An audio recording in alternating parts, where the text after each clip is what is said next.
in association with आज से जिंदगी चलेगी। अब चलेगा पाकिस्तान।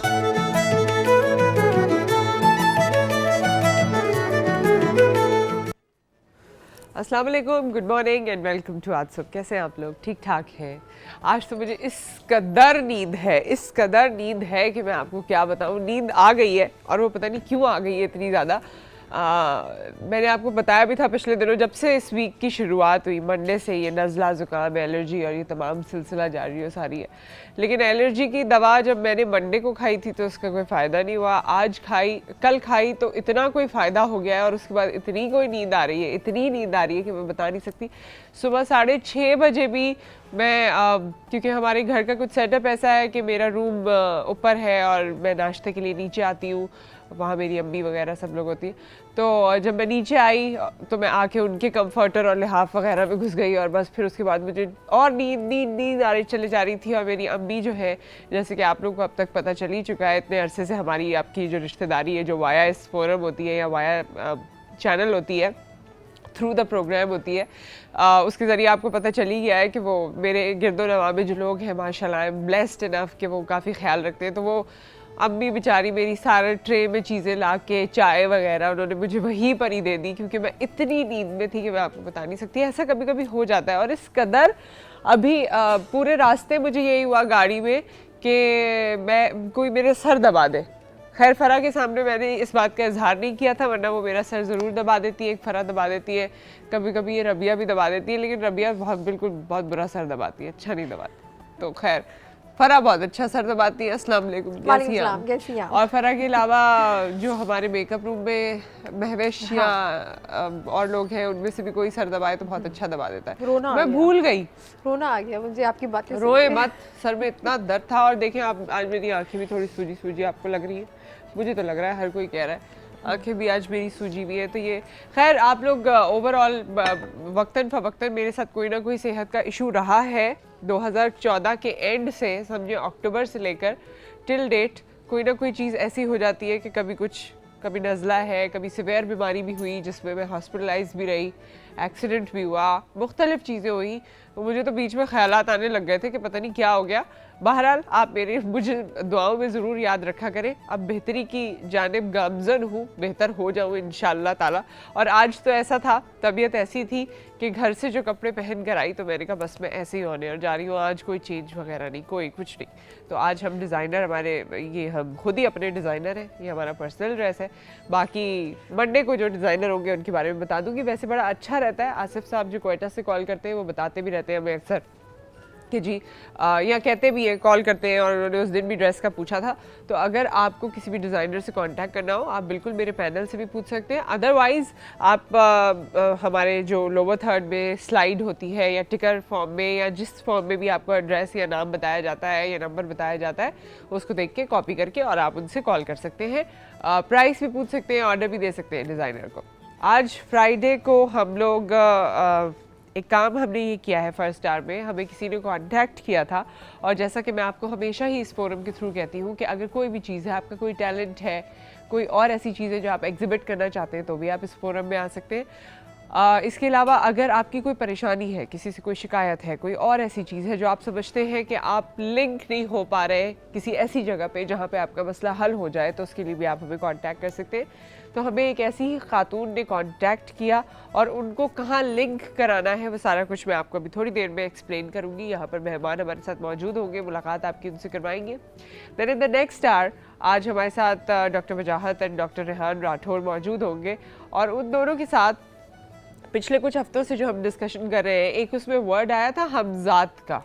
हमजात क्या है और इससे रिलेटेड और कितनी चीज़ें हैं, इस बारे में हम बात करेंगे। इसको कब लोग साइकोलॉजिकल इशू समझते हैं, कब इसे रूहानी इशू समझते हैं, कब इसे जिन्नात की कोई चीज़ समझते हैं, ये तमाम चीज़ें हम सेकेंड आवर में डिस्कस करेंगे। मगर फ़िलहाल हमें डॉक्टर फ़रा के पास जाना है। जैसे कि आपको पता है कल एक कॉलर ने बोल दिया था कि डॉक्टर फ़रा, तो इनको एक डेजिग्नेशन मिल गया। वैसे प्यार में डॉक्टर हो गई है। बहुत अच्छा इन्होंने कहा और सही तरीके से मुझे इन्होंने पहचाना कि मैं किचन की तो डॉक्टर हुई ही। किचन की लोग कहते हैं नहीं थी, अलग बात थी। ये हरी प्याज इनकी पेशेंट है आज, सही है। और इसके अलावा ये जो इलाज कर लिया है, कौन सा इलाज हो चुका, निकाल दिया है। और ये अंडों का बाकी है अभी हाँ, ऑपरेशन। वो लाइन में लगे हुए हैं। तो ये सारी चीजें इनकी तरफ से जारी है सारी और आप कैसी हैं? और आपकी आप कैसी बातों से मैं आंसू आ गए मुझे। आज आप सूप बना रही है ना? एक्चुअली आपकी बातें सुनते सुनते है ना, मैं ये प्याज काट रही थी। हाँ, प्याज तो आप काट रही थी, मगर आपने मेरा सर नहीं दबाया। ब्रेक में अगर आपके आपने हाथों मुझे में अभी से बताया, प्याज अभी बताया, स्मेल नहीं आ रही हुई बिल्कुल तो भी फिर नहीं मैं आ सर रही। दबाऊंगी। नहीं नहीं, बिल्कुल भी नहीं आएगी, फिक्र ही ना करें आप। फिक्र ही ना करें। हाँ। अच्छा, आजकल जो सबसे ज्यादा मीडिया पे खबर चल रही है वो क्या है? वही वही जी क्या जी है? जी जी, इमरान खान की शादी। इमरान खान एंड रेहाम खान और उनकी शादी। और रेहाम खान तो हमारी अपनी ही है। अपनी है। अच्छा, ये बात इन्होंने इतनी जो बोल दी है, इसको ज्यादा हम एक्सप्लेन करेंगे, मगर उससे पहले एक पैकेज है, आप ये देखिए, then we'll come back and will talk about it.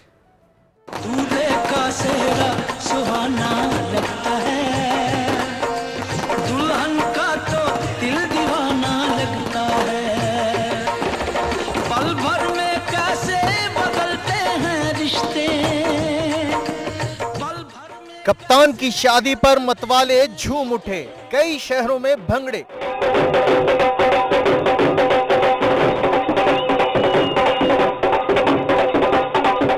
कारकुनों के साथ सियासतदान भी पुरजोश। बनीगाला में चेयरमैन के निकाह की खबर सुनते ही तहरीक इंसाफ के कारकुन झूम उठे और शुरू हो गए भंगड़े डालना।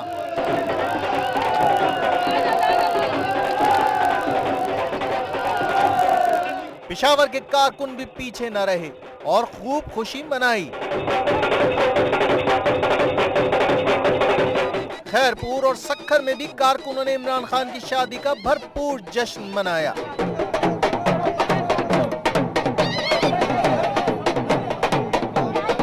सिंध के सियासतदानों अरबाब गुलाम रहीम, इलाही बख्शूमरो और लियाकत जतोई ने भी इमरान खान की शादी पर मुबारकबाद दी। मुबारकबाद देंगे, और निकाह शादी करना कोई बड़ी बात नहीं। अगर शादी की है उन्होंने तो क्यों नहीं मुबारकबाद देंगे? अगर कहेंगे तो चले जाएंगे जी। मैं मुबारकबाद दूंगा इमरान खान साहब को। उन्होंने सही फैसला किया है और उन्होंने अपने पसंद के मुताबिक शादी की है। और रेहाम खान साहिबा भी एक पाकिस्तान की बोल्ड एंकर हैं और करेजस लेडी हैं। मैं उनको मुबारकबाद देता हूँ क्योंकि मेरी दोस्ती उनके बाप के साथ थी। कप्तान की दूसरी शादी पर सियासी रहनुमा तो पुरजोश दिखाई ही दिए, साथ ही कारकुनान को भी खुशी मनाने का एक बहाना मिल गया। क्या बात है जी। तो सबसे पहले यहाँ से शुरुआत करते हैं कि मेरी टीम की जानिब से, आज न्यूज़ की जानिब से, हम सब की जानिब से रेहाम खान को और इमरान खान साहब को बहुत बहुत मुबारक हो उनकी ये शादी। और जैसे कि फ़राह ने कहा कि वो हमारी है ही अपनी, ये इसलिए क्योंकि आप उनकी मुलाकात के हवाले से भी पैकेज देख चुके कि वो पहले आज न्यूज़ में हुआ करती थी और यहीं पर पहला इंटरव्यू उनका खान साहब के साथ हुआ था, जिसके बाद लोगों ने ये थोड़ी सी पेशगोई उस वक्त से करना शुरू कर दी थी कि अच्छा जी यहाँ से शायद चीज़ें डेवलप हुई हैं। But I know her personally as well.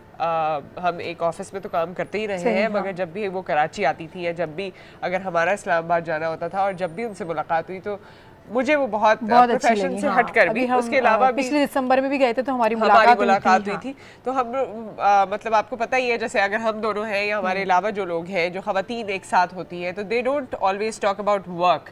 आप एक ऑफिस में भी होते हैं, जब आप मेकअप रूम में होते हैं, कहीं बाहर होते हैं, तो आप अपने बच्चों की भी बातें करते हैं, आप कपड़ों की भी बातें करते हैं, जैसे नॉर्मल आप लोग सारी बातें करते हैं वैसे ही हम बातें करते हैं। तो आई रिमेम्बर दैट टाइम कि जब हम इस्लामाबाद गए थे और वहाँ पे काफ़ी सर्दी थी, मेरे बच्चे भी साथ में थे और हम रिकॉर्डिंग्स वगैरह के सिलसिले में गए हुए थे। तो रेहाम उस वक्त she was so considerate about it कि उन्होंने मुझसे बाकायदा ऑफर किया था उस वक्त कि मेरी मेड रख लो तुम। सही, हाँ। मेरी मेड तुम्हारे बच्चे संभाल लेती है। मेरी भी मुलाकात फर्स्ट टाइम वहीं हुई थी और हमारी बड़ी अच्छी एक केमिस्ट्री उनके साथ रही है। मैं कांटेक्ट तो वैसे उनको करने की कोशिश करी थी, आजकल कांटेक्ट हो नहीं पा रहा, ट्विटर वगैरह सब जगह से ही वो थोड़ा थोड़ा गायब है, लेकिन we wish her all the best. उनकी शादी हुई है और बड़े अच्छा कपल लग रहा है, बड़े अच्छे से कपड़े पहने। मगर एक बात ये देखकर ये खुशी हो रही है। और एक खास चीज़ और है, मैं एक और फोरम पे भी कुछ केसेस और दीगर ख़वातीन के प्रॉब्लम्स अक्सर और बेशतर देख रही होती हूँ या उसके बारे में बात कर रही होती हूँ। एक आजकल बड़ा प्रॉब्लम है, वो ये है कि जब किसी की किसी से शादी होती है तो उसमें हक महर माँ बाप या फिर वो खुद इतना कोई लंबा चौड़ा रखवाते हैं, जैसे पता नहीं वो 10 लाख होगा तो क्या होगा। एक्चुअली मैंने देखा है कि 10-10 लाख रुपए हक महर रखाया हुआ है सिर्फ इस वजह से कि मुझे छोड़ के ना जाए। आप ऐसे ब्लैकमेल करके किसी को अपनी जिंदगी में रख नहीं सकते कभी भी। और इनकी शादी पे मुझे ये बात इसलिए याद आई क्योंकि इनकी शादी में भी हक महर सिर्फ 1 लाख रुपए है। हाँ। करने को ये बहुत कुछ कर सकते थे, 5 लाख, 50 लाख, 10 लाख, 20 लाख, लेकिन ये जो चीजें होती है ना, ये जो हक महर पर लड़ाइयाँ होती हैं या हक महर पे बड़ी कोई बहस शुरू हो जाती है, ये मैटर नहीं करती, रिश्ता मैटर करता है। जब 2 लोग साथ हैं तो सब चीजें मैटर कर रही है, जब वो साथ नहीं है तो ये पैसे, ये बाकी और चीजें किसको अहमियत नहीं रहती है। सही। तो खैर हमारे दिल की गहराइयों से हम इनको एक बार फिर मुबारकबाद देते हैं, और अगर कांटेक्ट हुआ तो जरूर आपको फॉरवर्ड करेंगे न्यूज़ रेहाम के हवाले से भी, क्योंकि उनसे हमारी क्लोजनेस ज्यादा है। इमरान खान साहब तो हम सबके ही हैं। अब हाँ, हम सबके ही, वो तो हैं ही और हमारे। बाकी वो जैसे जैसे उनकी हम सबसे मुराद है, हम सबके इसलिए क्योंकि हर वक्त जब भी वो आपको नजर आते हैं तो हर चैनल पे ही नजर आते हैं, तो हम सबके ही सबको ही खुशी होगी नुसरत, लेकिन मैंने रेहाम खान और इमरान खान की शादी की जो खुशी हमारे चैनल पे देखी है, आज न्यूज़ पे देखी है, मुझे लगता है कि दूसरी जगहों पे थोड़ी सी कम होगी, लेकिन हमें कुछ ज्यादा ही खुशी फील हो रही है। हम लोग शायद वो इंसेप्शन से साथ थे ना। खैर एक ब्रेक यहाँ पर आ गया है, गालिबन आ गया है। हाँ तो सलाम भी कर लेते हैं आके। वालेकुम अस्सलाम। एक ब्रेक आ गया है और उसके बाद हम वापस आते हैं। Stay with us.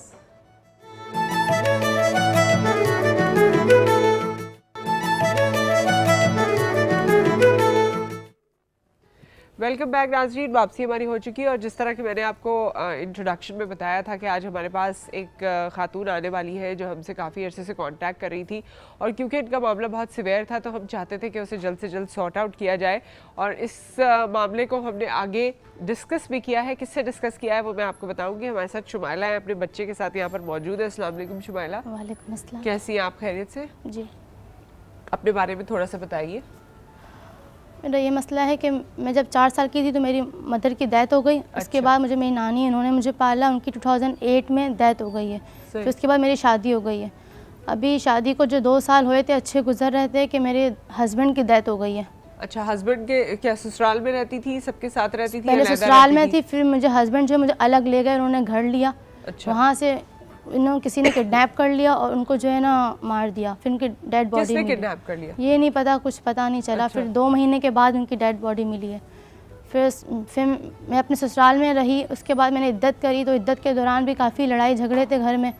मेरे बच्चे को कुछ देते नहीं थे वो लोग। इसका मैंने जो है ना दूध छुड़ाया तो उस पर भी इन लोगों ने बहुत वो किया कि नहीं है। फिर मैं वहीं पे मैं जॉब कर रही थी कि बच्चों को घर में ट्यूशन पढ़ाती थी, और उससे फिर मैं अपने बच्चे का गुजारा करती थी। कपड़े वगैरह सब मैं ही लेती थी। फिर इन्होंने कहा, फिर मैंने जमात में जो है ना बैटो में जमात है, उसमें मैंने लेटर दिया कि मेरे साथ इस तरह हो रहा है, मैं बहुत परेशान हूँ। आप अपने घर वापस नहीं गई? नहीं, मुझे नहीं जाना। मैंने जमात में ही लेटर दिया। उनसे मैंने ये रिक्वेस्ट की अपने सास से, ससुर से, सबसे कि भाई मेरे आप लोगों से नहीं बन रही है, आप लोग मेरा खर्चा नहीं उठा सकते हो, तो मैं अपने वो वाला जो मेरे हस्बैंड का घर है मैं उसमें चली जाती हूँ। तो उन्होंने कहा कि नहीं, तुम वहाँ नहीं जाओगी। इसकी चाबी वगैरह सब कुछ किसके पास है? चाबी वगैरह तो मेरे पास भी है, उनके पास। उन्होंने घर किराए पे चढ़ा दिया है वो। अच्छा, 1 महीना हुआ है। वैसे आपके हस्बैंड के नाम पे था वो? नहीं, अभी वो नाम पर हुआ नहीं था। वो करने वाले थे कि वो डेथ हो गई है उनकी। तो किसके नाम पे? जिनसे ख़रीदा है ना हमने, अच्छा। अभी उनके नाम पे था। अभी तो 1 मंथ ही हुआ था। तो अभी इनका है कि वो मुझे कहने लगे कि बच्चा छीन लेंगे, और मुझे कहते थे इसको या तो बिल्कुल, मुझे बिल्कुल वो कर रहे थे इसको बिल्कुल बंद कर दो, कहीं आने जाने मत दो इसको। ठीक। और बोला कि जमात से लेटर ले लो। तो मैंने कहा कि ठीक है मैं ले लूँगी। इनको मैंने इस तरह कहा तो उन्होंने छोड़ा मुझे। फिर मैंने देखा कि बहुत ज़्यादा हो गया कि बच्चा मुझसे छीन रहे हैं और मुझे घर से निकाल रहे हैं, तो मैं अकेली में कहाँ जाऊँ। बचपन से मैंने दुख उठाया। जब मैं 4 साल की थी मेरी मामा की डेथ हो गई, फिर मेरी नानी की डेथ हो गई, फिर ससुराल में मेरे हस्बैंड। क्या पढ़ा कितना? मैंने ग्रेजुएशन किया हुआ है। किया है ग्रेजुएशन? मैंने जॉब भी करी है स्कूल में। अच्छा, पढ़ाती थी? ट्यूशन, हाँ माशाल्लाह कमा लेती हूँ। अच्छा, मेरे हस्बैंड थे, उन्होंने कहा कि तुम्हें कोई जॉब नहीं करनी है, मैं हूँ, मैं तुम्हें पालूंगा। मेरे 2 साल बहुत अच्छे गुजरे, लेकिन मेरे ससुराल वाले मुझे नहीं रहने देते। मैं घर में इतना काम कर रहा। अच्छा, अभी अगर आपके ससुराल वाले आपको देख रहे हो तो आपने जिस तरह से हमें बताया था कि जान का खतरा है? बिल्कुल है। वो मुझे यही कहते हैं कि हम तुम्हें जो है ना बच्चा छीन लेंगे, और मुझे उन्होंने बहुत मारा भी है। हाँ, मारा भी, और कहा कि अगर तुमने आइंदा घर की बात करी तो बहुत बुरा होगा, तुमसे हम बच्चा छीन लेंगे। बच्चा छीन लेंगे अगर घर की बात की तो? आपने और किसी से अभी बात नहीं की? अभी आपके रहने का भी प्रॉब्लम है ना, अपने घर में वालदा वगैरह तो आपकी है नहीं, मैके में कौन है? मैके में सब हैं मेरे, लेकिन मेरी मदर की डेथ हो गई तो मेरे फादर ने दूसरी शादी कर ली है। स्टेप मदर है मेरे पापा। जब मैं 4 साल की थी मुझे बेच रहे थे, तो फिर मेरी नानी मुझे लेकर आ गई। अच्छा, तो अभी मैंने उनसे वास्ता ख़त्म कर दिया कि अभी मैके में भी कोई नहीं है। नहीं समझे मैं कि मेरा कोई भी नहीं है अभी, मेरे सिर्फ अल्लाह के बाद मेरे हस्बैंड है और मेरा बेटा है। फिर मैं घर से भाग गई। हफ्ते वाले दिन मैंने सुबह सुबह सब सो रहे थे, मैं घर से सिर्फ मैंने कपड़े उठाए 2 जोड़े इसके और मैं भाग गई। फिर मैं यहाँ वहाँ होती रही। फिर मुझे किसी ने जो है ना कहा कि एक आंटी थी, उन्होंने मुझे आज टीवी का बताया कि आप यहाँ पर जाएं। अच्छा, तो मैं आपको वो कॉल भी कर रही थी आपको, जी। तभी मैं उनके घर पे थी। सही। तो अब मुझे वो यहाँ अब पर आप लेकर चाहती आए। है किसी बेहतर अभी मैं जगह पे किसी जाया जगह जाए और शेल्टर सारा और कुछ- महफूज ताकि जो है ना मैं वहाँ में बस छत नहीं है, हाँ, बस मुझे सिर्फ छत चाहिए और मैं फिर कि उसके मुझे जो है ना मेरा घर मिल जाए, मेरे बच्चे का, बाकी मैं अपनी जॉब कर लूँगी, मैं अपने खुद बच्चे को पाल लूँगी। अच्छा, इस बारे में हम जैसे इन्होंने अपनी ये तमाम तर प्रॉब्लम यहाँ पर शेयर की। बड़ी हैरत की बात है और बड़ी अजीब सी बात होती है कि वो लोग जिस तरह आपके मुझे लग रहा है कि ससुराल वाले काफ़ी वैसे मज़हब वगैरह और इन सब चीज़ों को मानने वाले और बड़े पैरोकार टाइप के लोग हैं। हाँ, वो मतलब बिल्कुल जैसे कि उनके घर में भी माहौल सही नहीं है। वो ये कहते हैं कि गलत काम करो और पैसा लेकर आओ, और मेरी सास वही कहती है मुझे आदे दो। अच्छा, और इस तरह के लोग हैं? के वो लोग हैं। मेरी देवरानी है वो और मेरी नंद है, वो लोग ये सब काम करते हैं। तो मेरी देवरानी को भी रखा हुआ है। मेरे जो देवर है वो घर में चरस पीते हैं और लड़कों को अपने दोस्तों को लेकर आते हैं और इस तरह ये का देखिए माहौल मुझे ये नहीं जो चाहिए। हालात हैं इसमें मुझे समझ में नहीं आता। एक खातून है, उसके हस्बैंड की डेथ हो गई, उसका छोटा बच्चा है, उन्हीं का ही अपना बच्चा है जो ससुराल वाले। सास ससुर हैं आपके? बिल्कुल है, दोनों हैं। दोनों हैं। तो वो क्या उनको बच्चे से मोहब्बत नहीं है? क्या बिल्कुल है? नहीं है, बस वो कहते हैं कि ऐसे दिखाते क्यों हैं। आपसे ऐसा रवैया क्यों है? शादी के बाद कोई मसला हुआ था शादी इसलिए? के असल में मेरे हस्बैंड मुझे यहाँ से लेके चले गए थे। उनको ये माहौल पसंद नहीं था कि उनका भाई जो है ना वो चरस पीता है, मेरी बीवी के सामने चरस पीता है, और मेरी जो नीचे हमारे जहाँ हम रहते हैं मतलब वहाँ पे क्लब वगैरह है, तो घर में आदमियों का आना जाना था। सही। तो इस वजह से तो मेरे हस्बैंड को ये चीज़ पसंद नहीं थी, तो वो मुझे अलग जगह ले गए। और फिर घर में बहुत काम करती थी, बहुत ज़्यादा। सब मेरी देवरानी के बच्चों को भी मैंने ही पाला है, ट्यूशन पढ़ाना। तो उनको ये चीज़ अच्छी नहीं लगी कि एक तरह से मैं मासी थी उनके लिए। तो वो चली गई है। जब घर लिया मेरे हस्बैंड ने, तो उनका भी ऐसा घर ले लिया। क्या एज है इसकी? ये 2 साल का है। ये 2 साल का है अभी। और अभी इनके घर का माहौल ऐसा है कि ये बच्चा अभी गालियाँ देता है। अच्छा। वहाँ से सीख रहा है और मुझे ये चीज़ बिल्कुल पसंद नहीं है। मैं चाहती हूँ मैं अपने बच्चों को अच्छी तरबियत। ठीक है, आपकी मुलाकात अभी हम करवाएंगे। सारिम बर्नी साहब से हमने इस वाक़े के बाद कांटेक्ट किया और वो हमारे साथ मौजूद हैं। उनसे आपकी मुलाकात करवाएंगे राइट आफ्टर दिस ब्रेक।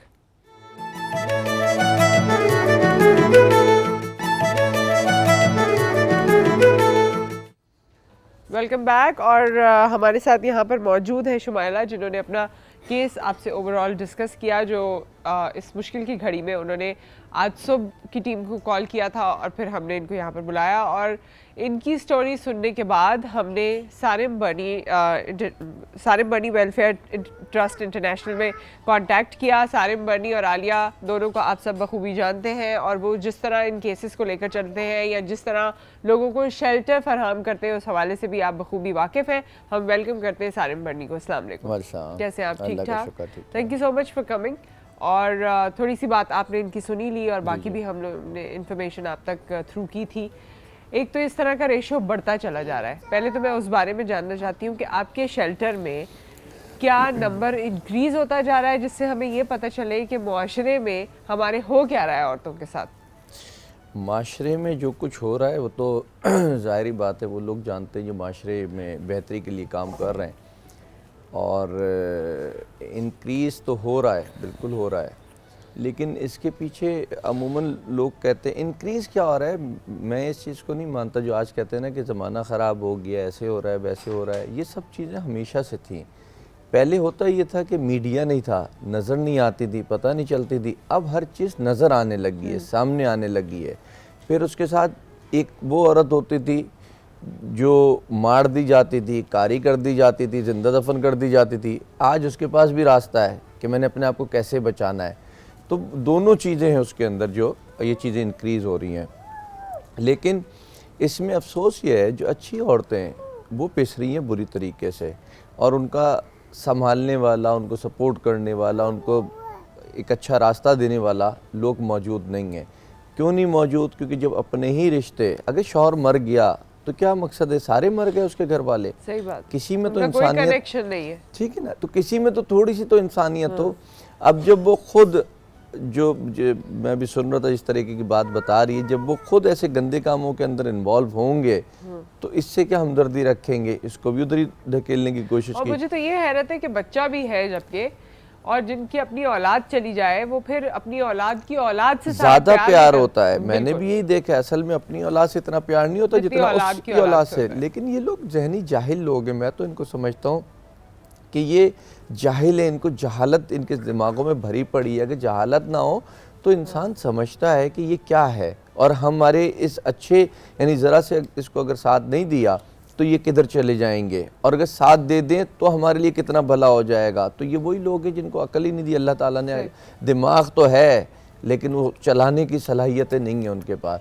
तो ये बच्ची थोड़ी, पता नहीं न जाने कितनी बच्चियां हैं जो हम तक पहुंच जाती हैं, जो आप तक पहुंच जाती हैं, और वो जो नहीं पहुंच पाती। अच्छा, मुझे एक और चीज़ भी बताइए। देखिए, ये कार खैर जो आपकी तरफ से है, ये तो खैर इसकी क्या ही बात, और जिस तरह इन्होंने कहा भी कि अभी फ़िलहाल रहने की कोई जगह नहीं है तो फौरी तौर पे आपसे कांटेक्ट किया गया।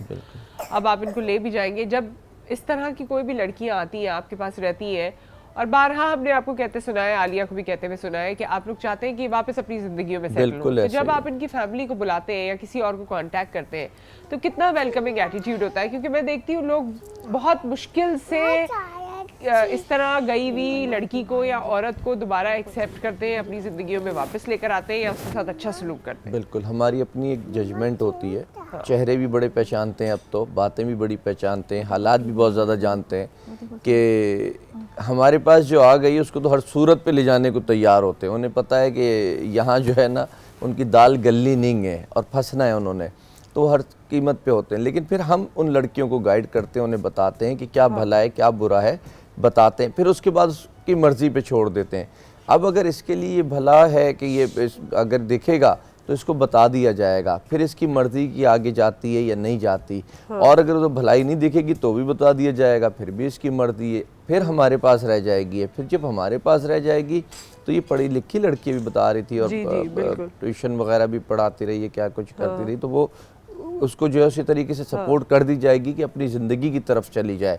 और अगर नहीं तो हमारे यहाँ लड़कियों का तो एक बेहतरीन हल एक ही होता है कि शादियाँ कर दी जाएंगी तो उनका घर बस जाएगा, तो फिर इनको उस तरफ लेकर के जाएंगे। लेकिन इनको ना, हमारी पॉलिसी नहीं है कि इनको शेल्टर होम में रखे रहें, ना ही पॉलिसी है कि बस ऐसे ही छोड़ दिया जाए। जब ये आए हैं हमारे पास तो हमसे जो कुछ होगा इनकी ज़िंदगी बनाने के लिए इनको ज़िंदगी की तरफ लेके जाएंगे। शुमाइला, आप वैसे ज़्यादातर यही चाहती है कि आप जॉब करें और बच्चे के साथ सेटल हो जाए, और फिर जिस तरह दूसरा ऑप्शन है, क्योंकि अभी आप यंग हैं, बच्चा भी सिर्फ 2 साल का है, और जिस तरह उन्होंने कहा भी कि देर पास सोल्यूशन यही सोचा जाता है कि चलो नौकरी आज है कल नहीं है, या दूसरे और मसले मसाइल हैं, सोसाइटी का हमारी तरफ से बड़ा प्रेशर या बर्डन होता है। तो क्या आप ये भी फील करती है कि अच्छा अगर मुनासिब रिश्ता हुआ, शादी का हुआ, तो मैं कर लूँगी? वैसे मेरा तो इरादा नहीं है, लेकिन मेरे ससुराल वालों ने पहले ही कहा है कि अगर ये शादी करेगी तो उसका हम बच्चा ही छीन लेंगे। तो मुझे कुछ नहीं चाहिए, मुझे मेरा बच्चा चाहिए। मैं अपना बच्चा जो है नहीं देना चाहती हूँ। लेकिन ऐसा कानून में भी नहीं है कि वो आपका बच्चा छीन लेंगे, जोर ज़बरदस्ती करके तो कर सकते हैं, लेकिन ऐसा कोई कानून नहीं है कि ससुराल वालों को बच्चा दे दिया जाए। मियाँ बीवी में तो फिर भी इस बात पे कोर्ट जाया जा सकता है, लेकिन ससुराल वाले आपका बच्चा किसी, मेरे ख्याल में जितनी मेरी इन्फॉर्मेशन है, शादी होने की सूरत में लिया जा सकता है, लेकिन ये है कि वो भी इतना आसान नहीं होता कि वो आएंगे और लेके चले जाएंगे, या ये पकाई उसको रोटी दे देंगे और बैठ के खा लेंगे, ऐसा तो नहीं है। हर चीज़ के तरीके होते हैं, और मैंने जो है 24 साल में बड़ी जंगें सीखी हैं कि किस चीज़ में किस तरीके से लड़ना है, किस चीज़ में किस तरीके से सपोर्ट करना है कि उसके जो है मसाइल हल हो जाएं। तो हम उसी तरीके से उनको सपोर्ट करते हैं। बहुत सारी चीज़ें जो मैं भी टीवी पे बैठ के बता नहीं सकता, तो वो फिर उसको उसी तरीके से गाइड किया जाएगा। हमारे साथ एक कॉलर है, उनसे बात करते हैं। अस्सलाम वालेकुम।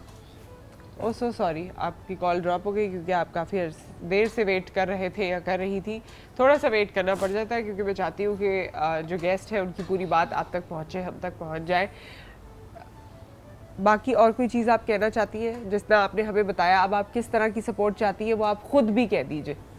अस्सलाम वालेकुम जी, जैसे कि मैंने इनका नाम सुना है, सर सारिम साहब है, आपके बारे में सुना बहुत है कि आप लोग जो है ना शेल्टर देते हैं और जो है ना सब कुछ करवाते हैं। तो मुझे यही है कि आप के शेल्टर में मैं रहना चाहती हूँ, और ये कि आप मुझे जो है ना मेरे बच्चे का जो है ना हक दिलवाएं बस। बिल्कुल रहना, मैंने कहा ना, रहना मुश्किल नहीं है, मेरे पास छत नहीं रहने है ना की अभी असल जगह, में, इसलिए। खाना, कपड़े, ये इशू नहीं है। इशू ये है कि इसके बाद की इसके ज़िंदगी, बाद की शेल्टर ज़िंदगी। देना तो है ही, शेल्टर का काम हो तो इशू नहीं है, बिल्कुल। लेकिन हमारा जो कोशिश होती है ज़िंदगी की तरफ लेके जाना है। ये तो वक्ती बात है, शेल्टर देना है, उनसे लोगों से रब्ता सही। करना है या जो चीज़ें मसाइल हल कराने हैं, फिर उसके बाद वो एक कॉलर है, ज़िंदगी उनसे की बात करते हैं। अस्सलाम वालेकुम।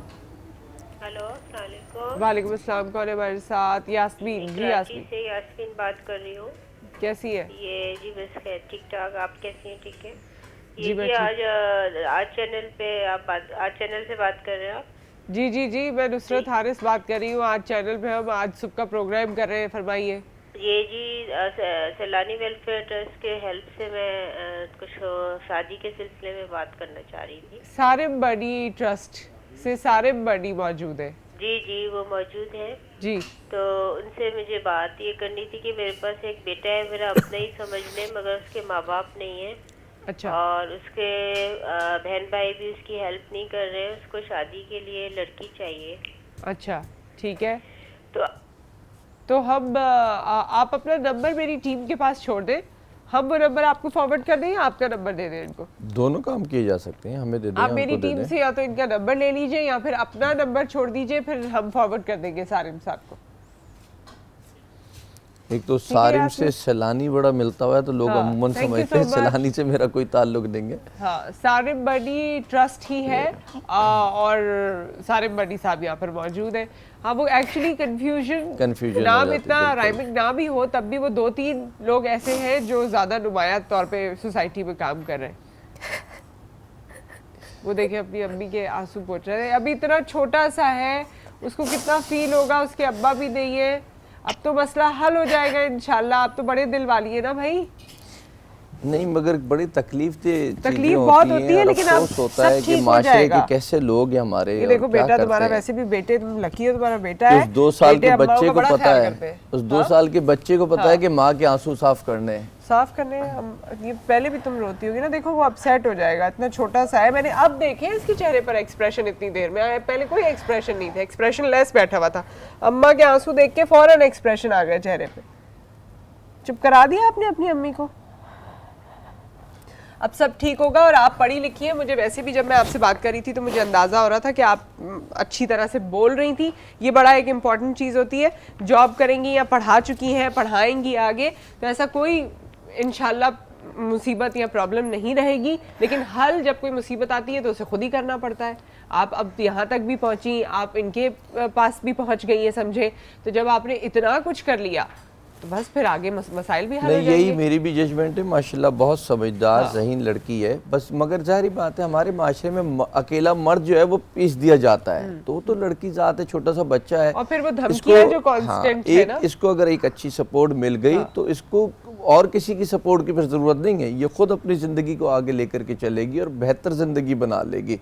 और जिस तरीके के बच्चे को तरबियत देना चाहती है, मैं समझता हूँ कि बड़े होके भी एक वो अच्छी औलाद ही होगी। फिर वो जब माँ अच्छी तरबियत करती है तो फिर अच्छी औलाद होती है। अच्छा सारिम साहब, क्या कभी आप इस बारे में सोचते हैं? मैं भी बड़ा, मुझे कभी जहन में आता है कि हम यहाँ पर लोगों को बुला लेते हैं या आप लोगों के पास भेज देते हैं, या आप लोग जिस तरह से लोगों को केयर करते हैं, तरबियत करने की कोशिश करते हैं, मगर ओवरऑल सोसाइटी में कोई ख़ास फ़र्क नहीं आ रहा। जैसे जैसे हम एडवांसमेंट की तरफ जा रहे हैं, कहने को नई नई चीज़ें हमारे पास आ रही हैं, नई नई पढ़ाइयाँ हम अपने बच्चों को करा रहे हैं, या जो कुछ भी है, irrespective of class, irrespective of background, problems बढ़ते ही जा रहे हैं, ख़ानदानी मसाइल ख़ास तौर पे। इस बारे में मुझे आपसे बात करनी है, लेकिन एक ब्रेक आ गया। ब्रेक के बाद हम इस पॉइंट पे ज़रूर डिस्कस करेंगे।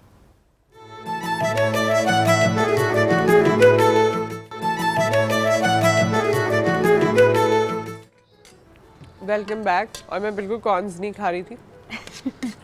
आप जो कर रही थी बता दें। अच्छा, चाइनीज़ कॉर्न सूप बना रही हूँ मैं, क्योंकि सर्दियाँ हैं तो बहुत सी फरमाइश भी थी, तो मैंने कहा बना देती हूँ। और ये बहुत अच्छा सा सूप है, आप घर पे बनाते हैं उससे बिल्कुल चेंज है। आपको भी बता देती हूँ, मेरी रेसिपी ये भी आए, आपके लिए बना रही हूँ। सूप पियेंगे आप? हाँ, ये बड़ा हमारे पूरे सेट पे हाँ। घूम के सोच रहे हैं, देख रहे हैं कि सब कुछ। लेकिन एक बात है कि ये शरारतें नहीं कर रहा। हाँ, माशाल्लाह से बहुत अच्छा सा बच्चा है। आई रिमेम्बर मेरा बेटा जब बहुत छोटा था, उस वक्त भी मैं आज न्यूज़ पर हुआ करती थी, पहले की बात है काफ़ी, उसके बाद मैं फिर एक चैनल में बीच में चली गई थी।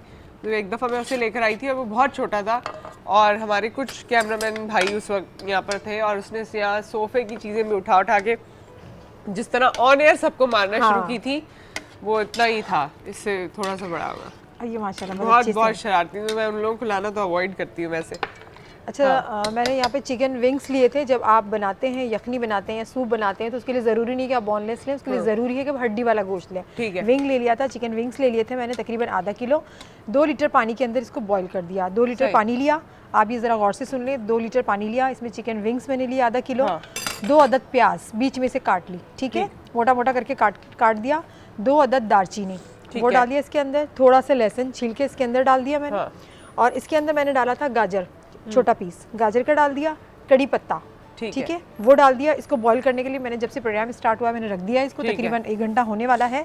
और इसके ऊपर से जो झाग बनता जाता है, जो चिकन का अपना जो फैट होता है, वो आप निकालते जाएंगे या कोई आपके पास छन्नी है उससे निकाल देंगे, इससे भी इजीली निकल जाता है। ये देखें, ये मैं जमा करके आ रही हूँ। जब ये बन जाएगा अच्छी तरह से, चिकन गल जाएगा और ये थोड़ा आधा हो जाएगा, 1 लीटर हो जाएगा, तो हमने इसको छान लेना है। ये सारी चीज़ें निकाल देनी है, इसको सब हम साइड पे कर देंगे। सिर्फ चिकन को रेशा करेंगे, चिकन डालेंगे इसके अंदर, ठीक है। हमारे पास ये पानी जब आ जाएगा, हमारे पास इसका स्टॉक जो ओरिजिनल स्टॉक है, चिकन स्टॉक, वो तैयार हो जाएगा। उसके अंदर फिर क्या करना है, काली मिर्च डालनी है बिल्कुल थोड़ी सी, सफ़ेद मिर्च डालनी है, कुटी हुई लाल मिर्च डालनी है, नमक डालना है इसके अंदर, थोड़ा सा पका लेना है। ये है कॉर्न, आप अपने घर में भी जो भुट्टे होते हैं, कॉर्न होते हैं, उसको भी ले लें, इसको थोड़ा सा बॉईल करके इसको क्रश कर लें हल्का सा, इस तरह से, पीसना नहीं है, हल्का सा दबा के थोड़ी सी दब जाए, ये इसके अंदर डाल देना है। फिर मेरे पास ये तकरीबन 3 टेबल स्पून कॉर्नफ्लोर है, ठीक है। इसे पानी में मैंने हल करना है, इसका पेस्ट बनाना है हल्का सा, और डालते जाना है, इसको हिलाते जाना है, हिलाते जाना है, हल्की आंच पे इसको रख देना है। जब ये थोड़ा सा गाढ़ा होने लगेगा तो ये मेरे पास है चिकन का पाउडर, ठीक है। चिकन पाउडर बहुत इजीली मिल जाता है, 1 टेबल स्पून, वो इसके अंदर मैं शामिल कर दूंगी। ये शामिल करने के बाद सिरका मैंने डालना है 1 tablespoon, soya sauce 1 tablespoon, chilli sauce 1 tablespoon, ये मैंने डाल देना है। ये डालने के बाद कॉर्न डाल देने हैं। फिर इसके बाद मुझे अंडा डालना है, इसके बाद प्रोग्राम खत्म ही हो जाएगा फरा वैसे। अच्छा ठीक है, इसका लंबा। ये मुस्तफा है, सुलेमान अहमद। सुलेमान आ जाओ, इतना माशाल्लाह बड़ा नाम है, आ जाओ। नहीं आओ, वहाँ चले मामा के पास। नहीं आना, चलो ये यही खड़े हैं, इन्होंने नहीं आना, आ जाओ। नहीं, वो वहीं खड़े। खैर उनकी मर्जी, उनका जहाँ दिल चाहे, उनको जहाँ अच्छा लगे, क्योंकि प्रोग्राम ये वाले सेगमेंट का टाइम हमारा ख़त्म होने वाला है। पहले तो हम आपका भी शुक्रिया अदा करेंगे कि आपने हम पे कॉन्फिडेंस प्लेस किया और आप यहाँ पर आई, और आगे सारिम साहब ने इस बात को कंसिडर भी किया, वो यहाँ पर तशरीफ़ लाए और अब आप उनके शेल्टर होम में इंशाल्लाह ताला चली जाएंगी। और प्रॉब्लम्स हमें यही लगता है कि इंशाल्लाह सॉर्ट आउट ज़रूर होंगे। सारिम साहब, एक सवाल मैंने आपसे किया था ब्रेक पर जाने से पहले कि हमारे यहाँ फैमिली सिस्टम बहुत ख़राब होते जा रहे हैं और अब ये फैमिली केसेस की शरह बढ़ती चली जा रही है, चाहे आप किसी भी फोरम पे देख लें। आपको इसका कोई ख़ास, कि जिस तरह आपने बताया 23-24 साल हो गए इन द सिमिलर फील्ड, 23-24 सालों में कोई फ़र्क या कोई कुछ भी आपको समझ आया हो? देखिए, जब भी बड़ों का अदब खो देंगे ना तो फैमिली सिस्टम ख़त्म हो जाता है। जो चीज़ें थीं वो आज नहीं हैं। हमने जो चीज़ें सीखी हो तो बड़ी अब अजीब सी लगती हैं बताते हुए भी, देखते हुए भी, कि हमारी मगर कोई लड़की अगर आती थी तो हमारी वालदा वहाँ से हटा देती थी। अगर कहीं सफ़र कर रहे होते थे, कोई ख़ातून या कोई बुज़ुर्ग आता था तो हमें हटा देती थी कि आप हट जाओ, इनको जगह दे दो। या हम महल्ले में जब खेल रहे होते थे गलियों में अपने, तो महल्ले का कोई बुज़ुर्ग गुजरता था तो हम भागते हुए जाते थे, सलाम करते थे, हाथ मिलाते थे। आज आप देखें वो सारी चीज़ें ख़त्म हो गई हैं, और जब वो ख़त्म हुई तो वो घरों के अंदर तक भी आ गई और घर के अंदर आके भी उन चीज़ों ने ख़त्म कर दिया। हर आदमी ये चाहता है कि बस मेरी अपनी लाइफ हो, मेरे इर्द गिर्द कोई ना हो। तो उसने फिर आपको सबसे दूर करता चला कर दिया और फिर तबाही फैला दी उसने। अच्छा, वैसे एक बात है, ये केस तो हमने ऑन एयर कर दिया। मुझे याद है कि मैं उस वक्त एक दूसरे चैनल पे हुआ करती थी और एक लड़की all the way from KP के भागकर कराची आ गई थी, और वो आई मेरे ही पास थी। फॉर सम रीज़न उसे लगता था कि मुझसे मिलेगी तो उसका कोई मसला हल हो जाएगा। अभी मैं सारी चीज़ को ऑन एयर नहीं करना चाहती, लेकिन उस वक्त भी हमने सारिम साहब को कांटेक्ट किया था और आज भी वो आपके पास ही है। बिल्कुल, अभी मेरे कांटेक्ट में, उसको हमने सेट कर दिया। अब आपके कांटेक्ट में है। सेट से मुराद शादी हो गई उसकी? नहीं, उसकी बहन के साथ उसको एडजस्ट कर दिया, अभी पढ़ रही है, एडजस्ट कर दिया। वो छोटी थी वैसे काफी। बिल्कुल। ठीक है, बहुत बहुत शुक्रिया आपकी तशरीफ़ आवरी का, थैंक यू सो मच। एक ब्रेक यहाँ पर है, ब्रेक के बाद हमारे साथ कुछ और मेहमान मौजूद होंगे।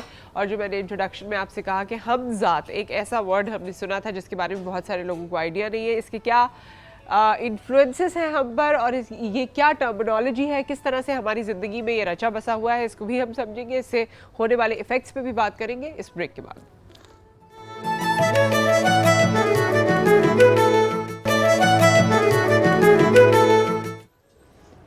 मैं दोबारा कॉर्न्स नहीं खा रही थी। आपने पूरे ख़त्म कर दिए, 2 बॉल थे मेरे, एक रह गया, एक आप खा गई। ये ख़त्म हुआ है, ये ख़त्म हुआ है, नज़र आ रहा है आपको? ये ख़त्म हो गया। और कौन सा है? अच्छा, बहुत सारे लोग यहाँ कह रहे थे मैं क्या खाऊं, मैंने कहा ये खा ले। ये क्यों नहीं खा रहे, इसको क्यों हाथ लगा रहे हैं सब? उसे खा ले, दालचीनी खा ले, अच्छी अच्छी चीज़ें खाने की है। आपने इलाज कर लिया? नहीं, इसका इलाज अभी लास्ट में होगा, इसकी बारी लास्ट में आएगी। हमारे साथ डॉक्टर वजाहत मौजूद हैं, डॉक्टर रेहान राठौड़ मौजूद हैं। आप दोनों कह रही हूँ, आप सब इन दोनों को जानते हैं। आप दोनों भी जो देख रहे हैं हमें, आप दो लोग बैठे हुए ना टीवी के आगे, वो दो लोग इन दोनों लोगों को जानते हैं। तो आप दोनों को मैं वेलकम कहती हूँ। आप दोनों का तारुफ मैंने यहीं से इसलिए करा दिया क्योंकि डॉक्टर वजाहत अब किसी और को भी डॉक्टर का मकाम मिल चुका है, और वो है ये। ओहो मुबारक हो, मुबारक हो। और ये है सब्जियों की डॉक्टर। ये जितने इंग्रेडिएंट्स हैं उनकी डॉक्टर। कल किसी ने इनको डॉक्टर फरा कहा तो मुझे तो यही समझ में आई कि ये इन्हीं चीज़ों की डॉक्टर हो सकती है, या फिर दिल की भी हो सकती है, लेकिन वो टेक्निकल अमराज वाले नहीं। हाँ। वैसे गुरु वाले जो होते हैं, जिसके हर कोई गुरु है, कोई डॉक्टर है, कोई कुछ है। इस बात पे डॉक्टर रेहान ने यही मुनासिब समझा कि वो मेरी तरफ भी ना देखे और वो सामने देखे, लाइटों की तरफ, स्विचेस की तरफ, और बाकी जितनी वायरिंग है उसकी तरफ। आप अपनी तरफ देख रहे हैं, उधर देख रहे हैं। खैर, आप लोग हम वेलकम कहते हैं। फरा का सूप नहीं, चिकन कॉर्न सूप जो है, जब वो रेडी हो जाएगा तो हम सब से एंजॉय करेंगे इंशाल्लाह ताला। और आज आप लोग एक खास टॉपिक लेकर यहाँ पर आए हैं जिसपे डॉक्टर वजाहत की तैयारी से आपको पता चल रहा है कि वो बहुत क्या करने वाले हैं आज। मेरी अपनी एक परसेप्शन है इस टॉपिक के मुताबिक, खुल के उसी पे बात करूंगा। हमज़ात पे। हमज़ात पहले है क्या, ये बता दें। अल्लाह रब्बुल इज़्ज़त ने कुरान मजीद बुरहान रशीद में सूरह मोमिनून में आयत नंबर 98-97 में जो है वो इरशाद फरमाया, वक़ुर रब्बी अऊज़ु बिका मिन हमज़ाति शयातीन व अऊज़ु बिका रब्बी अन यहदुरून, कि पनाह मांगने का हुक्म दिया गया कि हमज़ात शैतान से, व अऊज़ु बिका रब्बी अन यहदुरून, और उस वक्त से पनाह मांगी जाए कि जब ये हाजिर हो जाए। सरकार दो आलम सल्लल्लाहु अलैहि वसल्लम हज़रत आयशा सिद्दीक़ा रज़ियल्लाहु ताला अन्हा बयान फरमाती हैं कि एक मरतबा सरकार दो आलम सल्लल्लाहु अलैहि वसल्लम घर के बाहर, मुस्लिम शरीफ की हदीस मुबारक है, तशरीफ़ ले गए तो हज़रत आयशा सिद्दीक़ा रज़ियल्लाहु ताला अन्हा के दिल में गुमान आया। तो आप सरकार दो आलम सल्लल्लाहु अलैहि वसल्लम के पीछे जैसे ही रुख़्सत हुई, सरकार वापस आए तो आपने कहा कि तुम्हें तुम्हारे शैतान ने वरगला दिया था, बहका दिया था। तो आपने पूछा, या रसूलुल्लाह सल्लल्लाहु अलैहि वसल्लम, क्या मेरे साथ शैतान है? आपने फरमाया कि हर इंसान जो आदम की औलाद है उसके साथ एक फ़रिश्ता पैदा होता है, एक शैतान पैदा होता है। लिहाजा तो पूछा, या रसूलुल्लाह क्या आपके साथ भी ऐसा मामला है? आपने फरमाया हाँ, मेरे साथ भी ऐसा मामला है, पर अल्लाह रब्बुल इज़्ज़त ने मेरी मदद फरमाई, मेरा शैतान यानी मेरा हमज़ात जो है वो कलमा पढ़कर मुझ पर मुसलमान हो गया। सुभान अल्लाह। मुस्लिम शरीफ की हदीस मुबारक है, सरकार दो आलम सल्लल्लाहु अलैहि वसल्लम ने जो अपने ख़सास बयान किए या अपने सरकार के साथ जो ख़ास मामला थे, सरकार ने फरमाया मुझ में और आदम में जो फ़र्क है वो फ़र्क ये है कि आदम अलैहिस्सलाम का जो हमज़ात था वो काफ़र रहा, मेरा हमज़ात मुझ पर कलमा पढ़कर मुसलमान हो चुका था। ये दोनों में फ़र्क है। फिर आपने फरमाया दूसरा फ़र्क जो है, दूसरा फ़र्क ये है कि मेरी जितनी भी ज़ौजैन हैं या मेरी जितनी भी अज़वाज हैं या हमारी जितनी माएँ हैं, वो तमाम की तमाम सरकार दो आलम सल्लल्लाहु अलैहि वसल्लम की दीन के हवाले से मददगार थी। जबकि हज़रत आदम अलैहिस्सलाम या हज़रत हव्वा जो हैं, उनका मामला ये था कि जब कुरान मजीद बुरहान रशीद में फरमाया गया कि मिन हाज़िही शजरत फतकून मिनज़-ज़ालिमीन, के दरख्त के करीब मत जाइएगा, तो आदम अलैहिस्सलाम के इस काम में आपकी ज़ौजा जो है वो भी शामिल थी। लिहाजा ये दो फ़र्क सरकार दो आलम सल्लल्लाहु अलैहि वसल्लम ने जो है वो हदीस मुबारक से साबित है। अच्छा, हमज़ात आपने ये तो बता दिया, वो मुझे सारी अंग्रेज़ी फिल्में और दूसरी फिल्में याद आ गई जिसमें वो एक आपके पास सफ़ेद एंजल होता है या क्यूपिड होता है और बिल्कुल आजकल आपको ये तमाम चीज़ें हाँ, ये सारी चीज़ें जो, और फिर एक आपको बुराई का कह रहा होता है, एक अच्छाई का कह रहा होता है, तो ऐसा एक्चुअली है, आपने बताया। और ये हमज़ात चले हमने डिस्कस कर लिया कि जी एक शैतान पैदा होता है इंसान के साथ, और जितनी उसको बुराई की तरफ अगर राग़िब करता है, या जो जितना बुरा है उसका हमजात उस पर उतना हावी है, यानी उसके साथ जो शैतान है वो उस पर उतना हावी है। इसके और क्या चीज़ें हैं इसको समझने के हवाले से, ताकि डॉक्टर वजाहत इसमें अपना इनपुट दें। क्या हमजात को ये कह देना कि ये मुझ पे बहुत ज़्यादा इसका कब्ज़ा है, ये कह के मैं अपने आप को एक जगह से निकाल लूँ कि हाँ जी एक्सक्यूज़ दे दिए?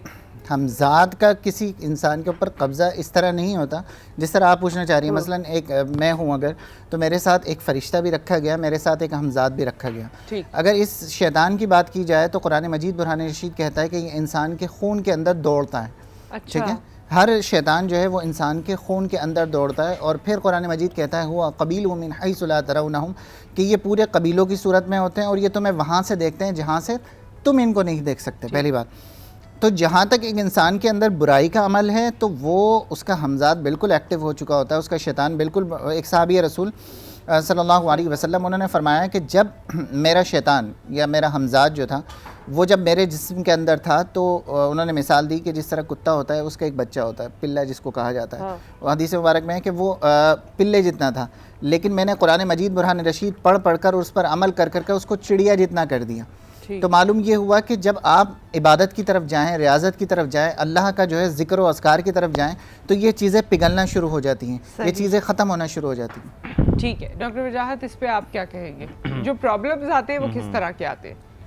देखिए हर चीज़ इतनी सब्जेक्टिव है, नज़र तो कुछ आता नहीं है, तो आप इस बारे में कुछ भी गुमान कर सकते हैं, जैसे भी इसको परसीव कर सकते हैं, और हर इंडिविजुअल को इसको अपने हिसाब से देख रहा होता है। कुरान में कई ऐसी चीज़ें एक कॉन्टेक्स्ट में लिखी गई हैं, ठीक है, उनको हम उस कॉन्टेक्स्ट से निकाल के दूसरी तरफ भी ले जाते हैं बाज़ औक़ात उसको, जो सही तरह से डॉक्टर रेहान तो खैर इस मामले में काफ़ी माहिर हैं, लेकिन कई लोग ऐसे हैं जो इस चीज़ के कॉन्टेक्स्ट से समझ ही नहीं पाते हैं, और वो इन चीज़ों को बाकायदा उन वाक़यात की बिना पे अपने गलत तरीके से ले रहे होते हैं।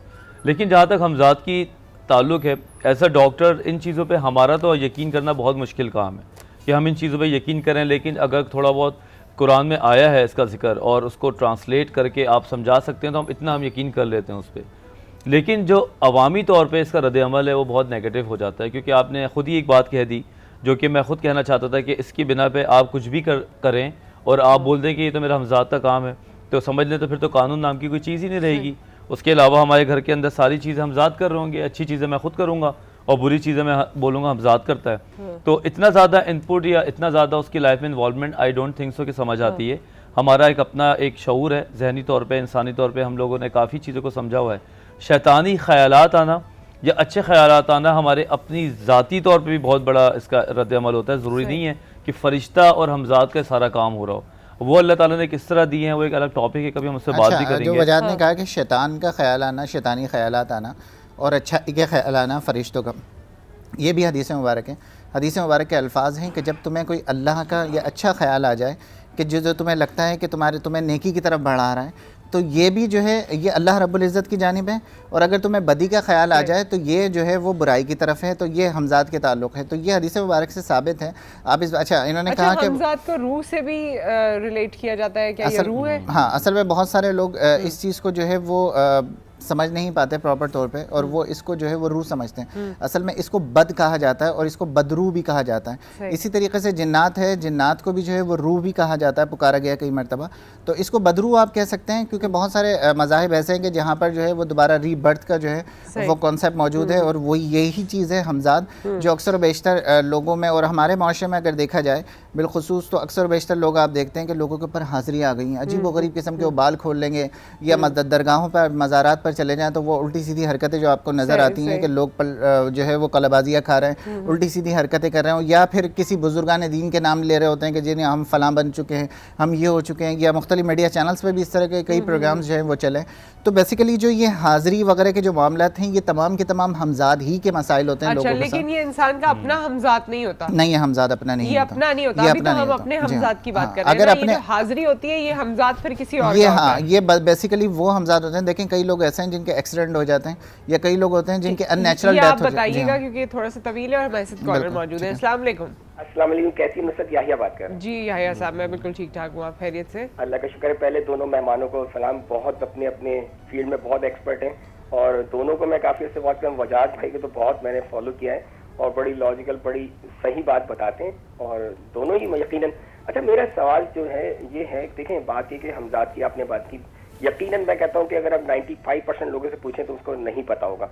अव्वल तो हम ये कुरान शरीफ पढ़ते हैं, लेकिन अफसोसनाक पहलू ये है कि हम उस पर तवज्जो नहीं देते, ना उसका तर्जुमा पढ़ते हैं, ना उसको समझने की कोशिश करते हैं। तो चीज़ें हमें समझ नहीं आती हमारे पे। यानी लोग कहते हैं ना कि ये बड़ा मुश्किल, लेकिन अब देखें ना, एक जाहिल आदमी एक मोबाइल लेके बैठा होता है, इतने उसके अंदर चीज़ें कर रहा होता है क्योंकि उसका इंटरेस्ट होता है। मेरा सवाल ये है कि क्या वजह है कि हम एक इन इश्यूज को नहीं डिस्कस करते, सिर्फ चंद इशू को लेके बैठते हैं, जिसकी वजह से जो लोग मिसयूज करने वाले लोग हैं, जैसे हमजाद के मुतालिक है, फिर जिनों के बारे में, तो लोग मिसगाइड करके कहीं और ले जाते हैं, हम लोग डिस्टॉर्ट हो जाते हैं। तो वजह क्या है कि ये रिस्पॉन्सिबिलिटी किसकी है कि समझाएं कि, और मेरे एज ए पेरेंट मेरी क्या रिस्पॉन्सिबिलिटी बनती है? Thank you so much. ठीक है, और ये डिस्कस करते हैं जी। कौन आप में से इनका जवाब देगा? फर्स्ट ऑफ ऑल तो थैंक्स कि इन्होंने फॉलो किया अच्छी चीज़ों को, और दूसरी बात ये कि हम जब भी किसी बच्चे को समझाएंगे ना, जब हम क्लियर हों, हम तो ख़ुद क्लियर नहीं होते और हमारे ख़ानदानों में और हमारी फैमिलीज़ में कुछ चीज़ें चलती आ रही होती हैं जो गलत भी हो सकती हैं। तो ये जो चैनल्स हैं जो आप काम कर रही हैं, पहले तो इसमें इन चीज़ों का बहुत अच्छी बात है कि आप इन चीज़ों को लेकर आते हैं ताकि हम इन लोगों का माइंड को क्लियर करें। अब जहाँ पे बदरू की बात है, हमजाद की बात है, हम बहुत कंफ्यूज हैं। हम तो एक तो कंफ्यूज पर्सनैलिटी हमारे मुल्क में बहुत कॉमन होती जा रही है। हमें आधी चीज़ें और गलत चीज़ें बहुत ज़्यादा पता होती हैं, लेकिन अगर आपको कोई चीज़ बिल्कुल क्लियर पता चल जाए तो आप उसमें बहुत सर्टन हो जाते हैं। इन चीज़ों में हम लोग को सही नहीं पता, इसलिए लोग डॉज खाते हैं, और जो पैसा कमाने वाले लोग हैं जो इस चीज़ को बाकायदा कैश कराते हैं, रिलीजियस पॉइंट ऑफ व्यू पे लेके चले जाते हैं अपने हिसाब से, तो वहाँ से हमें बचना जो है ना वो बहुत ज़रूरी है। अगर आप उससे नहीं बचेंगे तो आप नुकसान भी उठाएंगे, इज्जत भी जाती है, माल भी जाता है। अच्छा, जो कॉलर्स कह रहे थे कि हम तो देखें हमारे यहाँ पर ये कुरान पढ़ना और उस पर अमल करना, ये दो मुख्तलिफ जो है वो पहलू हैं। बहुत सारे पेरेंट्स तो ऐसे हैं जिनको कुरान जो है वो पढ़ना भी नहीं आता और उस पर अमल करना जो है वो बहुत दूर की बात है। तो हमारे यहाँ पर घरों के अंदर जो है वो सबको ये तो पता है कि कौन सा ड्रामा कितने बजे आता है, किसका कौन सी मूवी कब रिलीज़ हो रही है, लेकिन हमें यह नहीं पता होता कि कुरान मजीद बुरहान रशीद जो है वो सुबह पढ़ने की क्या फ़ज़ाइल है, शाम में पढ़ने की क्या फ़ज़ाइल है। इसी तरीके से नमाज जो है हमारी बेसिक लोगों को नहीं पता, तो ये हमजाद के मामला तो बहुत दूर की बात है। अच्छा, इसमें आपने सॉरी क्योंकि वक्त फिर ख़त्म हो जाता है, मैं चाहती हूँ आप उसी बात को कंप्लीट कर लीजिए। वो जो आप कह रहे थे कि हमजाद हर किसी के साथ होता है, जब हाज़िरी वाला मामला है तो वो किसका हमजाद है? अच्छा, अभी वजाहत ने बात की वसवास की, वसवसे जो होते हैं इंसान के अंदर, ये हमजाद जो है मसलन अक्सर बेशतर लोग कंप्लेंट्स करते हैं, कहते हैं कि अच्छा मैं थोड़ी सी साइन सिम्टम्स भी बता दूं कि जब किसी के साथ मामला इस तरह के स्टार्ट होते हैं, हमजाद के मसाइल होते हैं, तो सबसे पहले उनकी जितनी भी इबादत हैं उनमें डिस्टर्बेंस पैदा होना शुरू होती है। और होता ये कि अक्सर बेशतर लोग नमाज़ पढ़ते हैं तो उनको लगता है कि उनके सामने से कुछ चीज़ें गुजर गई हैं। ये अक्सर बेशतर लोग हैं जिनको जानमाज़ के अंदर कुछ कीड़े या जानवर या कुछ इस तरह की चीज़ें नज़र आना शुरू हो जाती हैं। सम टाइम उनको अजीब बैड स्मेल आना शुरू हो जाती है नमाज के टाइम पे स्पेशली, या कुरान मजीद बुरहान रशीद पढ़ने की कोशिश करते हैं तो ऐसी हालत या ऐसी कंडीशन हो जाती है कि पढ़ नहीं पाते हैं और छोड़ के दूर हो जाते हैं, और जैसे ही दूर हो जाते हैं रिलैक्स होने शुरू हो जाते हैं। तो ये बेसिकली ये वो साइन सिम्टम्स हैं जो अचानक होना शुरू होते हैं। कुछ लोग ऐसे हैं कि जो बाथरूम में जाते हैं तो 5-5, 6-6 घंटे बाथरूम के अंदर ही रहते हैं। तो ये भी क्योंकि जो हदीस मुबारक हैं सरकार दो अलैहि वसल्लम की, जिसमें आपने जो है वो बाथरूम में जाने से पहले कि जो दुआ बताई है, असल में वो दुआ है ही इसी तरह कि जिसमें आपने वसवास से, खन्नास से और हमजाद से जो है वो पनाह मांगनी है बाथरूम में जाने से पहले। और बाथरूम वो जगह है या जो ऐसी जगहें जो जहाँ पर गलाजत होती है या मामला तो नापाकी के होते हैं, तो ये तमाम की तमाम स्पेस ऐसी हैं, जगहें ऐसी हैं कि जहाँ पर ये चीज़ें स्टे किया करती हैं, रुका करती हैं। तो जहाँ तक बात है वसवसों की हमजाद के हवाले से, तो बिल्कुल ये उसी तरीके से लोगों के साथ ये मामला हुआ करते हैं। और ये मामला जो है उसकी इब्तिदा मैं आपको बता चुका हूँ कि आहिस्ता आहिस्ता ये चीज़ें होना शुरू हो जाती हैं। फिर ये जब चीज़ें बढ़ती हैं तो ये लोगों के साथ अपेयर होना शुरू हो जाता है। वो कौन सा हमजाद होता है आप ये बताने वाले? वो ऐसे हमजाद हैं कि जिनका ताल्लुक़ जो है उसके जिस्म से नहीं होता बल्कि वो किसी और का हमजाद होता है। और सबसे ज़्यादा इसके जो मामला होते हैं, अक्सर बेशतर लोग रात को सो नहीं पाते। ये बहुत हमारे यहाँ पर कॉमन है। डॉक्टर वजाहत का भी ये केस आया करता है और कई मरतबा ऐसा होता है कि हम लोगों का जो इख्तलाफ जो ज़्यादा शिद्दत इख्तियार करता है वो इन्हीं केसेस पे आता है कि जब इनका कहना ये होता है कि साइकेट्री पेशेंट है, मेरा कहना ये होता है कि स्पिरिचुअल पेशेंट है। उसमें होता है कि लोग रात में सो नहीं पाते, उनको कोई चीज़ सोने नहीं देती। कई लोग ऐसे हैं कि जिनके साथ रात में जो है बुरा होना, सलूक होना शुरू हो जाता है, सम काइंड ऑफ यानी पनिशमेंट होना शुरू हो जाती है, फिजिकल प्रॉब्लम्स आना शुरू हो जाती हैं। कुछ लोग ऐसे हैं जो शादी से इस वजह से एलर्जी होते हैं। अच्छा, स्टार्ट में ये जब चीज़ें लोगों के साथ होना शुरू होती हैं उनके लिए बहुत अट्रैक्शन होती है कि वो आराम से अपने रूम के अंदर मौजूद है और उनको जो है वो शुरू में जब स्टार्ट में सेंसेशन होने शुरू होती है तो उनको बड़ी अट्रैक्शन पैदा होती है, लेकिन आहिस्ता आहिस्ता वो उससे वीकर होते जाते हैं, वीकनेस होना शुरू हो जाती है और फिर एक वक्त आता है कि वो शादी से या इस तरह की अटैचमेंट से किसी से खौफज़दा होना शुरू हो जाते हैं। आप माशरे में देखती हैं कई लोग ऐसे हैं जिनकी शादी के 1 महीने के बाद जो है अचानक डिवोर्स हो गई, किसी को कोई रीज़न समझ नहीं आया, सब बोलते हैं बिल्कुल नॉर्मल थे, हंसी खुशी शादी की, सब कुछ किया, लेकिन किसी ने आज तक पूछना नहीं कोशिश की कि इनके साथ प्रॉब्लम्स क्या थे। हमारे यहाँ पर पेरेंट्स का ये है कि वो बच्चों से पूछते नहीं हैं कि आपके साथ कोई इस तरह के मामला तो नहीं है, आप रात को डरते तो नहीं है, रात को सो पाते हैं आराम से, या रात को कोई चीज़ ऐसी तो नहीं है जो आपको उठा देती है, आपको महसूस तो नहीं होता कि आपके साथ कोई और सो रहा है। तो ये तमाम क्वेश्चंस ऐसे हैं जो पेरेंट्स की रिस्पॉन्सिबिलिटी है कि बच्चों से पूछें, क्योंकि जब तक पेरेंट्स पूछेंगे नहीं, कई मरतबा बच्चे ऐसे होते हैं जो शर्म की वजह से जो है बता नहीं पाते। अच्छा, मैं डॉक्टर वजाहत आपका भी इनपुट चाहती हूँ कि जब हमारे पास ये कैसे आप इसको डिफ्रेंशिएट कैसे करते हैं कि साइकोलॉजिकल इशू है या वाकई किसी की हाजिरी हो रही है? देखिए, हाज़िरी वाली बात पे तो मैं बहुत ही कम मानता हूँ। बहुत, मुझे तो 100 में एक पेशेंट का पता चलता है कि इस पे हुई है, लेकिन जाहिर सी बात है मेरा इसके ऊपर वो तो है नहीं कमांड कि मैं इसको यकीन कर सकूँ। तो मैं अपने ही जो एक एजुकेशन है उसी में काम करने की कोशिश करता हूँ। लेकिन अगर मुझे कोई फील होता है कि इसको रेहान को दिखा देना चाहिए तो हम कहते हैं कि चलो भाई आके तुम भी देख लो, या इस तरह हम लोग एक दूसरे के साथ कोलैबोरेट कर लेते हैं, क्योंकि लड़ाई लड़ने से रिजल्ट तो मिलेगा नहीं। लेकिन व्हाट आई फील कि 90% जो पेशेंट्स होते हैं वो नफ्सियाती अमराज का ही शिकार होते हैं, जिसके अंदर औरतों में खासकर फ्रस्ट्रेशन से स्टार्टिंग है, हिस्टेरिया है, डिप्रेशन है, फिर डिल्यूजन्स हैं और स्किज़ोफ्रेनिया जो बीमारी है जिसके अंदर ख़ास तौर पे ये फीलिंग्स आ जाती हैं इंसान में। इल्यूजन्स आते हैं, डिल्यूजन्स आते हैं जिसके अंदर उनको ये लगता है कि मेरे साथ कोई है। ऐसी कई मूवीज़ भी बन चुकी हैं माशरे में दिखाने के लिए लोगों को कि ऐसी बीमारियां होती हैं कि आप किसी के साथ अच्छा, ये वाकई दिमागी बीमारी भी हो सकती है कि मेरे साथ कोई है, ये ज़्यादा दिमागी बीमारी मैं इसको बोलूँगा, क्योंकि हम जब इसमें दवाइयाँ देते हैं तो दवाइयाँ देने से वो ठीक भी हो जाते हैं, तो हम तो ये बोलेंगे बीमार था। ये हेलुसिनेशन होते हैं, ऐसे थैंक यू, इसको हेलुसिनेट करवाना कहते हैं। बाज़-औक़ात विजुअल होते हैं, बाज़-औक़ात ऑडिटरी होते हैं, कानों में आवाज़ें आती हैं, लेकिन बाज़-औक़ात इल्यूसिव होते हैं कि वो अपने आप से जो है ना वो सच्चे झूठ बोल रहे होते हैं, क्योंकि उसको लगता है। मेरे पास आजकल एक पेशेंट भी चल रही हैं, थोड़ी सी बात आगे बढ़ेगी लेकिन बताऊं कि उनको लगता है कि फ़िज़िकल मैं किसी के साथ इन्वॉल्व हो गई हूं, और हालांकि वो बिल्कुल भी नहीं है। और आप यकीन करें कि उसकी वजह से वो कोई 10 प्रेगनेंसी टेस्ट करा चुकी है और हमेशा नेगेटिव ही आता है। तो जब ऐसा केस वो 1 साल से चला रही हैं और बहुत पढ़ी लिखी फैमिली है, और जब वो मेरे पास आई तो मैंने डायग्नोस किया उसको, जब सारी चीज़ें देखी तो इंतहाई गुस्सा, इंतहाई मतलब बदतमीज़ी थी और इंतहाई हेलुसिनेट कर रही थी, और बड़े यकीन से कहती थी doctor Wajahat there is something with me, that's why just I went to get some test. लेकिन माशाल्लाह से अब वो बेहतर भी हो रही है। लेकिन नो डाउट अबाउट इट कि मैंने इसको साथ रेहान की भी हेल्प ली है, गोया कि मेरा ज़ाती इख्तलाफ ही है। अच्छा, मैं डॉक्टर रेहान से इस बारे में बात करूंगी कि उसके साथ क्या मामला है, लेकिन एक ब्रेक आ गया। उसके बाद ये खातून के साथ जो इन्होंने बताया कि इस तरह अगर, क्योंकि ये बड़ा सिवियर इशू है, अगर ऐसा हो जाए और किसी की फैमिली, मतलब इंसान तो जो भुगत रहा है वो भुगत ही रहा है या उससे गुजर ही रहा है, लेकिन उसकी फैमिली के लिए कितना ट्रॉमेटिक है। आपने इस केस में क्या देखा वो आप बताएंगे हमें इस ब्रेक के बाद।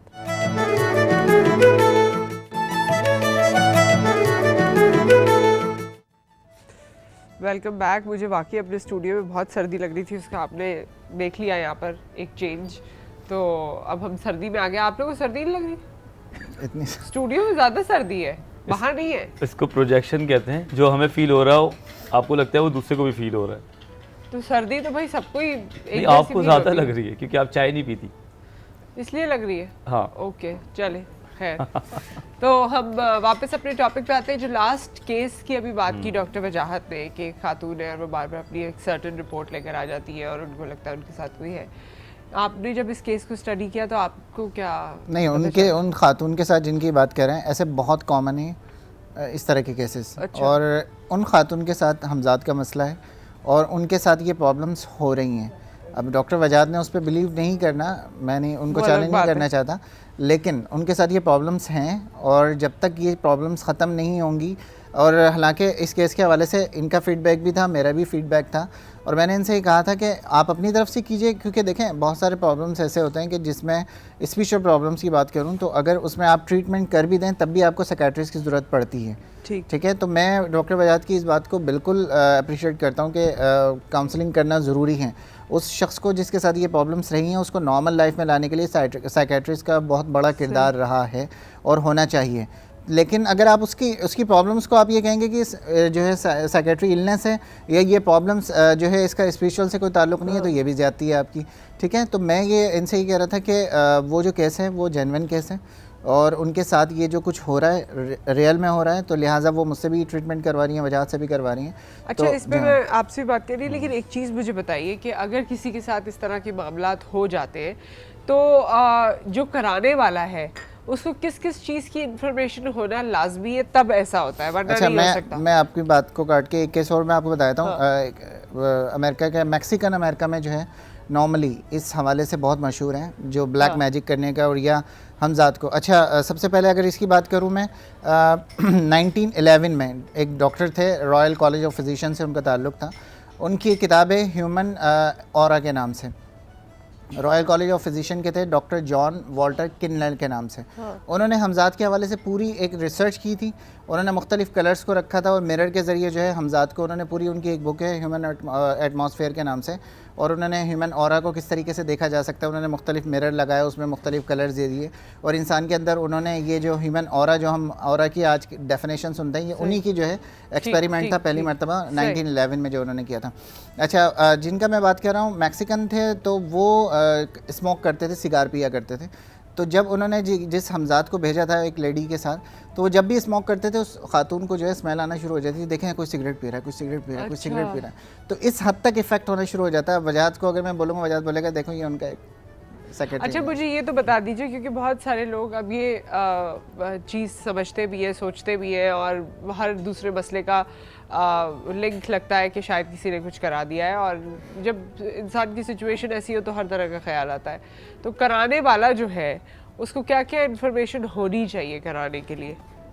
करवाने के लिए देखें, जिस पे करवाया जा रहा होता है या तो उसके हेयर्स, जो बाल होते हैं वो इस्तेमाल किए जाते हैं, या उसको कोई चीज़ खिलाई पिलाई जाती है, या उससे जिस्म से मस हुए हुए लिबास जो होते हैं, कपड़े जो होते हैं, नेल्स जो हैं, इनकी एक बहुत बड़ी थ्योरी है, इनके ज़रिए जो है वो करवाया जाता है। और या उसके घर में जो है कुछ चीज़ें डलवा दी जाती हैं जिस घर से उसका, या जिस गली से, या जिस यानी जो चौखट है जहाँ से वो गुजरता है। तो ये तमाम चीज़ें जो इस्तेमाल की नाम से, वालदा के नाम से, इन सब चीज़ों से नहीं इस होता? तरह कुछ भी नहीं हो सकता। ये तो बहुत चीज़ें कही जाती है, वालदा का नाम ना बताएं जी, उससे हो जाता है, ये हो जाता है। नहीं, इस तरह नॉर्मली नहीं किया जाता। और फिर देखें, मैं आपको बताऊं कि सिर्फ हमजाद का मामला नहीं, कोई और अमल, कोई भी अमल जो है वो डायरेक्टली जो सबसे ज़्यादा आपके लिए नुकसानदेह होता है वो इसी तरीके से होते हैं। दूर से बैठ के ये करना बहुत मुश्किल तरीन काम है। ठीक जी, डॉक्टर वजाहत। देखें, हर तीसरे साल में हमारी ज़िंदगी में कोई फेलियर्स तो आते हैं, नुकसानात भी होते हैं। जब हम 2-3 साल खुश रहते हैं तो हम तो कोई ब्लेम नहीं करते कि हमारे साथ कोई अच्छा हमजाद है या हमारे ऊपर किसी ने अच्छा अमल करा दिया है तो हम कामयाब हो गए। लेकिन ये हमारी फितरत है, इंसान की दिमाग ऐसा है कि जब हम ऐसा कोई नुकसान होता है तो ऑटोमेटिकली हम उसका ब्लेम किसी और चीज़ पे देते हैं। हम ये नहीं कह सकते, कह पाते हैं कि ये नुकसान मेरे गलती से हुआ है या मैंने ये गलती की है, मुझसे कोई मुस्तकिल कोई गलती हो रही थी जिसकी वजह से मैं 2-4 महीने से ख़राब हो गया हूँ। अमूमन ये कहते हैं कि 2 महीने में मेरे ये मामलात हो गए क्योंकि किसी ने कुछ करा दिया। तो सबसे पहले तो ये मैं बोलूँगा कि अपना किबला यहाँ पे दुरुस्त करें कि हम गलती भी करते हैं और उस गलती की वजह से हमें गलत रिजल्ट्स भी निकलते हैं। तो ज़रूरी नहीं कि सारे मामलात यहीं से हों, इंसान की अपनी ज़ाती तौर पर भी उसमें बहुत इनपुट होता है। दूसरी बात ये कि इंसान जब तक बेवकूफ़ बनते रहेंगे, लोग बनाते भी रहेंगे। तो जिस तरह आपने कहा और रेहान ने बड़े अच्छे तरह से क्लियर किया कि माँ के नाम से या कोई एक नाम से कोई जिन शिन नहीं चढ़ता। ऐसे अगर जिन चढ़ने लगे तो कितने सियासतदान एक दूसरे के दुश्मन है। मैं आपकी जिन माँ के नाम के बगैर भी चढ़ जाता है, जिन का अलग थ्योरी है, जादू की बात की। चलो, गलती मेरी हो गई, आप बीच में बोल देते हैं, अच्छा इनपुट कर देते हैं। लेकिन मैं बताने का मकसद ये है कि अगर इतनी जल्दी से जिन चढ़ते और इतनी जल्दी से हमजादों का मामला हो रहे होते तो ये इतने बड़े बड़े जो सेलिब्रिटीज़ हैं जिनके तो बड़े दुश्मन हैं, पॉलिटिशियंस हैं, फिर उन पे सबसे पहले वो तो सारे जिन वाले होते। जितनी भी हमारा बॉलीवुड है वो सारे ही हमजाद के साथ घूम रहा होता है या उसकी एक चुड़ैल साथ घूम रही होती। तो I feel it's very funny कि हम हर चीज़ से ब्लेम कर लेते हैं। लेकिन ये बात मैं अब मानता हूँ, क्योंकि जाहिर सी बात है जब आप दूसरे के साथ काम कर रहे होते हैं तो अपनी ज़ाती सोच के साथ साथ म्यूचुअल सोच को भी काम करते हैं। तो हमारी एजुकेशन इस बात पे फॉलो करवाती है कि डॉक्टर रेहान जो कहता है इसको समझो, इसमें जो लॉजिकल बात है उसको अंडरस्टैंड करो। इसी तरह डॉक्टर रेहान मेरी बात को भी अंडरस्टैंड करता है। अपने ऊपर इम्प्लीमेंट ना कर लो हर वक्त। हाँ, लेकिन इतना ना करो कि अपनी जाती सोच को ही दफन कर दो। तो मेरी अपनी सोच, इनकी अपनी सोच, लेकिन म्यूचुअल लेवल पे कुछ लोगों से लोगों को फायदा देते हैं। ये भी बताइए कि कुछ लोगों पे आसान होता है कंपैरेटिवली उन पे कोई भी अमल करना, और कुछ लोगों पे मुश्किल होता है। अच्छा, मैं इसका जवाब जो है थोड़ा मेडिसिन के हवाले से दे देता हूँ। कुछ पेशेंट्स ऐसे हैं जिनका इम्यून सिस्टम जो है जब वीक हो जाता है तो कोई भी वायरस हो गया, बैक्टीरिया हो गया, उन पे आके इफेक्ट हो जाता है, करना शुरू कर देता है। और उसको आप देखना चाहे तो मेरी शक्ल देख लें। अच्छा, इफेक्ट करना शुरू कर देता है क्योंकि बॉडी का जो इम्यून सिस्टम है, आपका जो डिफेंस मैकेनिज्म है वो ख़राब हो चुका है, जिसकी वजह से लोगों के साथ प्रॉब्लम्स आना शुरू हो जाती है। इसी तरीके से एक आपकी जो एक सपोर्ट करती है आपको, या आपको जो डिफेंस करती है, वो आपकी स्पिरिचुअलिटी है। जितनी आपकी स्पिरिचुअलिटी जो है वो वीक होना शुरू हो जाएगी, आपके साथ ये मामला बढ़ना शुरू हो जाएंगे। तो बिल्कुल आप जो है अपने आप को जो है, जब तक आप इस चीज़ के लिए टाइम नहीं निकालेंगे, स्पिरिचुअल स्ट्रॉन्गनेस आप पैदा नहीं करेंगे, तो उस वक्त आपके साथ ये मामला बढ़ते जाएंगे। उसके साथ साथ एक बात और ये कि इंसान को अपनी जो सोच है वो बड़ी पुख्ता रखनी चाहिए। कुछ ईमान भी एक चीज़ है जो हम बिल्कुल भूलते जा रहे हैं कि अल्लाह ताला पे हमारा ईमान है, वो हम बिल्कुल भूल गए। जब हम अपना फाउंडेशंस भूलते हैं ना, चाहे वो नेशन वाइज हो, चाहे वो रिलीजियस वाइज हो, या तो हमारी फैमिली वाइज हो, जब अपनी फाउंडेशन भूल के ऊपरी चीज़ों पे चले जाते हैं तो फिर हम लोग कटी पतंग की तरह हो जाते हैं। फिर हमें कोई कहीं भी ले जाए हम चले जाते हैं। तो ये जो फ्री फ्लोट हम करते हैं, वो जब करते हैं हम अपने बेसिक्स भूल जाते हैं। तो अगर एक इंसान नमाज पढ़े, कुरान पढ़ ले थोड़ा बहुत, और अल्लाह पे यकीन करे, तो मैं तो कहता हूँ कि उस पर कोई जिन नहीं चढ़ सकता। और फिर आपका एतकाद पक्का हो, आपका अपना एतकाद जो है वो पक्का हो। तो मुझे नहीं समझ आता, क्योंकि दुश्मन तो बहुत हैं और हमारे भी दुश्मन है, लेकिन हम पे किसी ने क्यों नहीं चाहा। मैं तो खुला कहता हूँ। अच्छा, एक बात बताएं डॉक्टर वजाद, कोई ऐसा केस आया जो टोटली साइकोलॉजिकल उसके साथ इशू हो, कोई हमजात वाला और कोई दूसरा इशू ना हो, लेकिन वो बसेद हो कि नहीं मेरे साथ ये इशू है, और बल्कि आपने भी चेक किया हो कि नहीं इसके नॉर्मली साथ ऐसे लोग आते हैं, बहुत आते हैं, बहुत केसेस हैं। हम लोगों का इकट्ठा होने की वजह यही है कि हमारे एक तबका है जो कि वो मानने को तैयार नहीं है कि इसको कुछ होया नहीं। आप यकीन करें, मैं और रेहान साथ भी काम करते तो कभी कभी हम एक प्लान करते हैं कि इनको बोलना पड़ेगा इन्हें कुछ है, क्योंकि अगर इनको बोलेंगे कि इन्हें कुछ नहीं है तो ये आएंगे नहीं, और ये बोलेंगे कि ये तो इसको कुछ पता ही नहीं है। वो उन लोगों पे जाना पसंद करते हैं जहाँ धुआं निकल रहा हो, जहाँ चीज़ें दिखावा हो, शोबदाबाजी हो, क्योंकि हमारा एक लेवल है जो हमारा एजुकेटेड नहीं है। तो उनके लिए बाज़ औक़ात हमें लगता है कि इनमें कुछ भी नहीं है, लेकिन हमें बताते हैं कि भाई थोड़ा टाइम लगेगा आपको ठीक होने में, वो सुनना ही चाह रहे होते हैं ना। इसी तरह एक डॉक्टर है, आप डॉक्टर के पास जाएं, इंटरनेशनली आप किसी डॉक्टर के पास जाएं, वो कोशिश करता है कि कम से कम दवाई दे, इवन पैरासीटामॉल पे फारिग कर देता है वो। लेकिन हमारा पाकिस्तानी पेशेंट जब तक उसको 3 टेस्ट ना दो, बड़ी बड़ी दवाई ना दो, बोलो ये तो बड़ा मसला हो गया, तुम मसले में हो, तो वो कहता है ये अच्छा डॉक्टर था। अगर मैं ये कह दूँ ना किसी को कि कुछ भी नहीं है, आप आराम से रेस्ट करें, टेंशन वेंशन छोड़े, वॉक करें, तो कहते हैं डॉक्टर ने तो कुछ देखा ही नहीं। तो यहाँ पे हमारे लोगों में ये भी एक लेवल है, ये भी एक टेंडेंसी है। अच्छा, वैसे दोनों तरह की है। अगर आप लंबा चौड़ा खर्चा बता दें तब भी कहते हैं लंबा चौड़ा भी नहीं, लंबा चौड़ा तो जैसे खर्चा तो खर्चा ही है। किसी को भी नहीं अच्छा लगेगा, वो भी दवाई खरीदते हुए, तो मुझे नहीं अच्छा लगेगा, तो मैं किसी को क्या बताऊँ। लेकिन एक यहाँ पे एक चीज़ है जो बीच में कहीं फंसी हुई है, और वो ये ऐसे टीवी शोज़ ही निकाल सकते हैं हमें उन चीज़ों से कि जब हम ज़हनी तौर पर ग्रूम हो, और when you get some knowledge, तो आपका माइंड बड़ा क्लियर होता है। एक कॉलर है हमारे साथ इस वक्त। अस्सलाम वालेकुम। हेलो, अस्सलाम वालेकुम। वालेकुम अस्सलाम। कौन है हमारे साथ? आसिफ खान साहब क्वेटा से। जी खैरियत से हैं आप? ठीक ठाक? ठीक ठाक, अल्लाह का शुक्र। आपका नज़ला लग रहा है शिद्दत का हो गया है। हाँ, ये आपको रोज ही लग रहा होता है। आप दुआ करें कि मेरा नज़ला खत्म हो जाए। नज़ला मुझे भी रहता है इस वजह से। अच्छा, इस वजह से आपने उसमें काफी अबूर हासिल किया हुआ, उसको जांचने में, पहचानने में। और आप ठीक हैं, खैरियत से? अच्छा, मुझे ये पूछना था कि आपका आज टॉपिक है, क्या हमजाद इंसान के साथ हर वक्त रहता है? हाँ जी। हेलो जी। तो इसकी क्या मीनिंग है, मुझे भी समझ में नहीं आ रहा, जरा प्लीज डिफाइन कीजिएगा।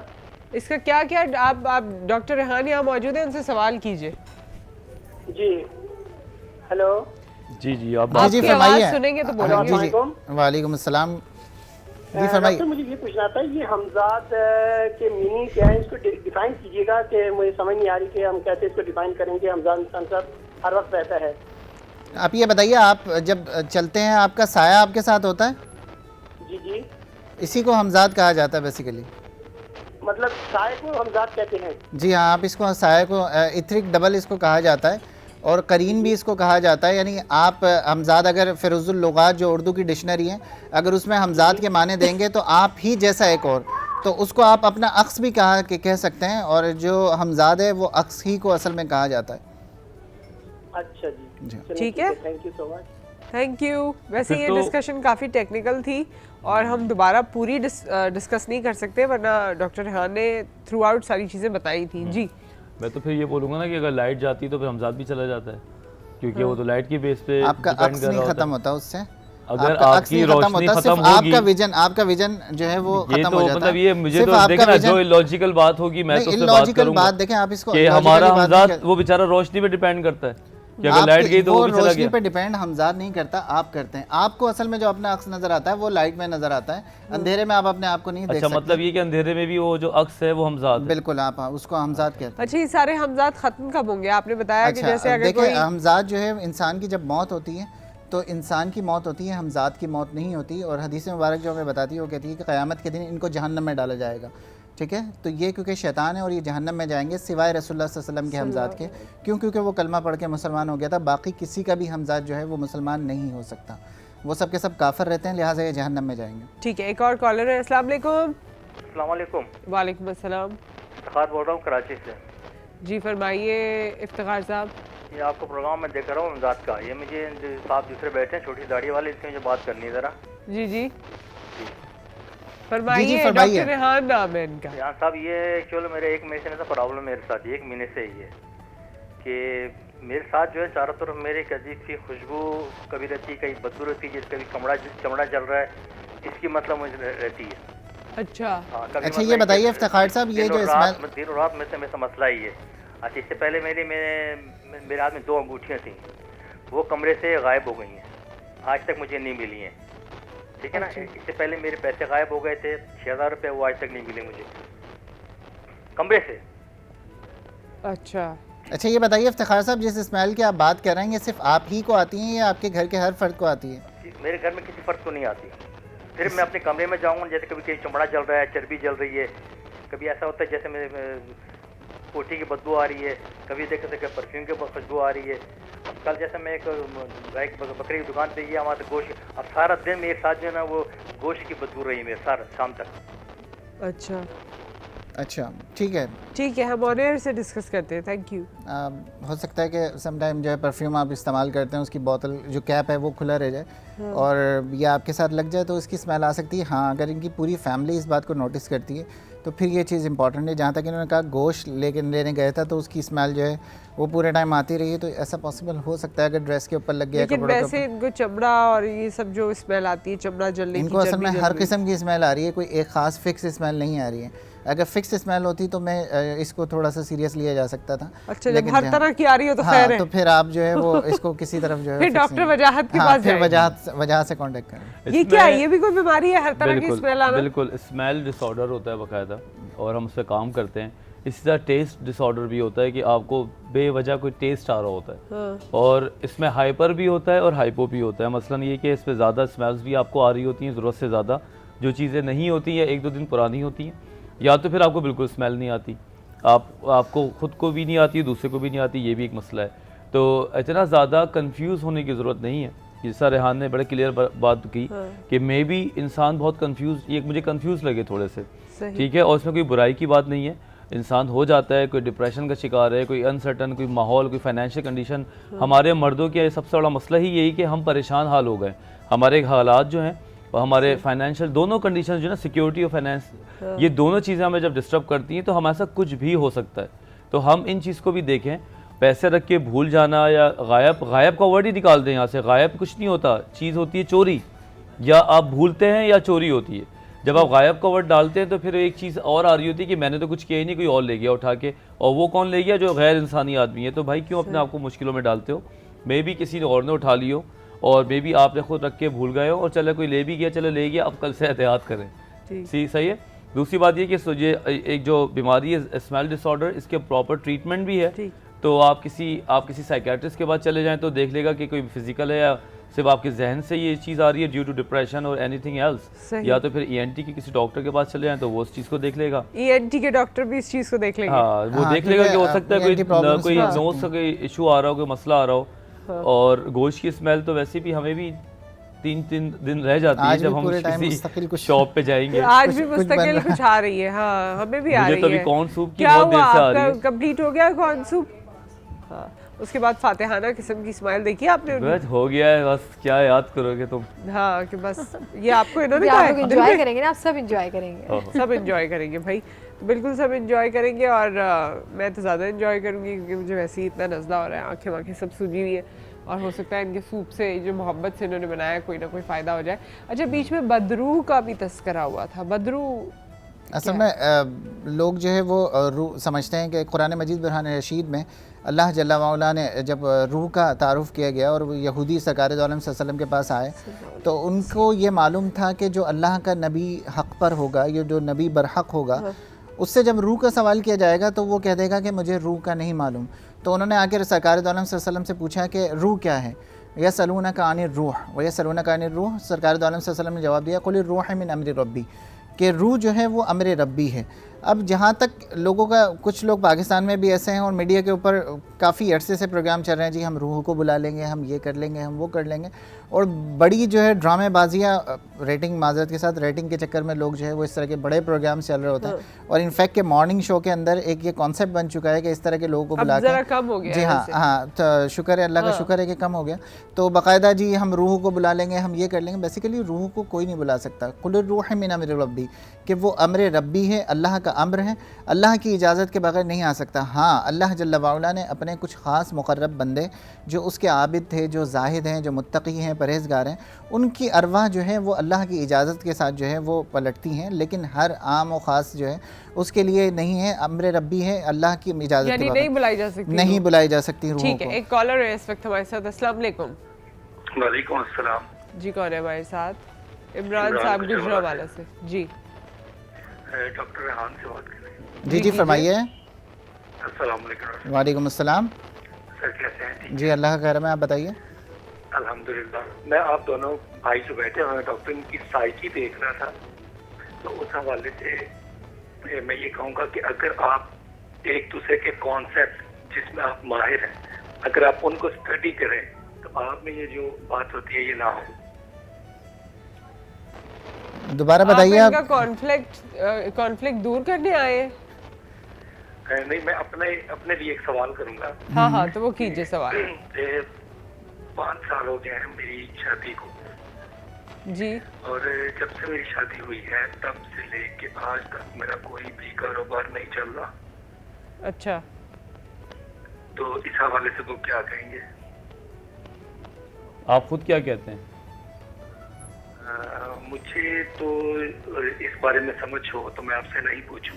अच्छा, आपको क्या लगता है कि आपका जो कारोबार नहीं चल रहा, इसमें आपका अमल दखल कितना है?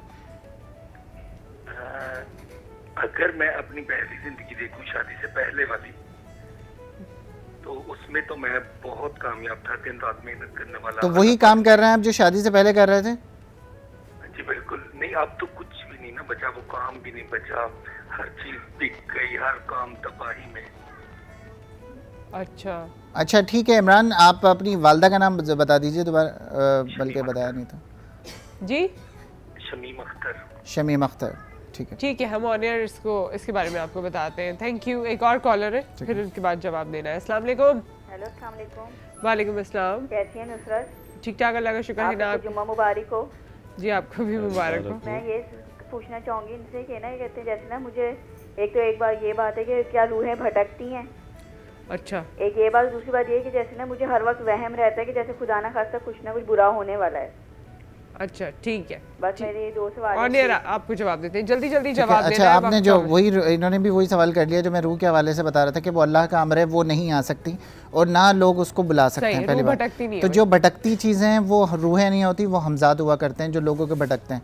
कुछ लोग जो है वो सुसाइड कर लेते हैं, या नेचुरल जिनकी रोड एक्सीडेंट में डेथ हो जाती है, या लोग जो है वो अक्सर बेशतर किसी के साथ जो है खौफनाक हादसात हो जाते हैं, जैसा पाकिस्तान में भी होती है कि जिनकी प्रॉपर तौर पे तदफीन नहीं होता पाती, तो उनके हमजाद जो हैं वो भटकते हैं और वो लोगों को तंग करते हैं। अब उसमें देखना ये है कि अगर कोई बुरा शख्स होगा तो उसका हमजाद उससे भी ज़्यादा बुरा होगा, वो लोगों को तंग करेगा। उनकी वालदा जिनका आपने अब देखिए, मैं उसके हवाले से कोई इस्तिखारा तो भी कर नहीं सका इमरान साहब के हवाले से, लेकिन हो सकता है, उन्होंने कहा कि वो कारोबार नहीं है। कई लोग ऐसे होते हैं कि जिनकी क्वालिफिकेशन कुछ और होती है। अब जिस तरह डॉक्टर वजाहत हैं, अब डॉक्टर वजाहत जो है वो साइकेट्री छोड़ के अगर मेडिसिन प्रैक्टिस करना शुरू करेंगे तो माइट भी कि उतने कामयाब नहीं होंगे जितने एज ए साइकेट्रिस्ट कामयाब हैं। ठीक है, तो कुछ लोग होते हैं जो अपनी एजुकेशन के से हट कर पे काम करते हैं तो उसमें सक्सेस नहीं मिलती, लिहाजा बेहतर ये है कि ये इसके दोबारा ऐसे जो लोग होते हैं शादी तो ठीक है, शादी की वजह से ये सब कुछ हो गया, सबसे पहले तो ये चीज़ हटानी पड़ेगी दिमाग से। ये ना सोचे हाँ, सेंस ऑफ फेलियर जो है वो ड्यू टू शादी, जिस दिन आपने ये दिमाग से हटाया आप कामयाब होना शुरू हो जाएंगे। सेकेंडली इससे थोड़ा काम होता है कि आदमी ने गलतियाँ क्या हैं और इश्यूज़ क्या हैं। तो अगर गलती आप देखेंगे, इश्यूज़ देखेंगे, थोड़ा सा स्टडी कराएंगे with the help of counsellor, तो इंशाल्लाह ताला आपकी अच्छी और बुरी चीज़ें अलग करके हम इसकी हेल्प कर सकते हैं। क्या बात है, थैंक यू सो मच। आप दोनों यहाँ तशरीफ़ लाए और इस मौजू पे डिस्कशन की, और यहाँ पे आपने देखा मैंने जो सूप बनाया था चिकन कॉर्न सूप, वो तैयार हो चुका है। थैंक यू फराह, आप देखती नहीं और ये जला नहीं, तो बहुत अच्छा रहा। और ये अब जब हम बाद में, क्योंकि अब टाइम बहुत कम रह गया है, हम आपको दिखा नहीं सकते अभी। नहीं बिल्कुल भी नहीं, क्योंकि सूप को हमेशा आंच पे ही रखना चाहिए ताकि वो गर्म रहे। ठीक है जी, तो फिर ये अंदर ही है और हम पी लेंगे और फिर उसके बाद आपको बताएंगे। बहुत बहुत शुक्रिया मेहमानों का यहाँ आने का। फराह आपका बहुत शुक्रिया। क्या हो गया? और जरूर ट्राई कीजिएगा, ये बहुत मजेदार सूप है और इसकी रेसिपी आपको chef.farah.mohammed पे आपको मिल जाएगी। याद रखिए, वीकेंड एंजॉय कीजिए। आपसे मंडे मॉर्निंग दोबारा मिलेंगे। टेक केयर, अल्लाह हाफिज।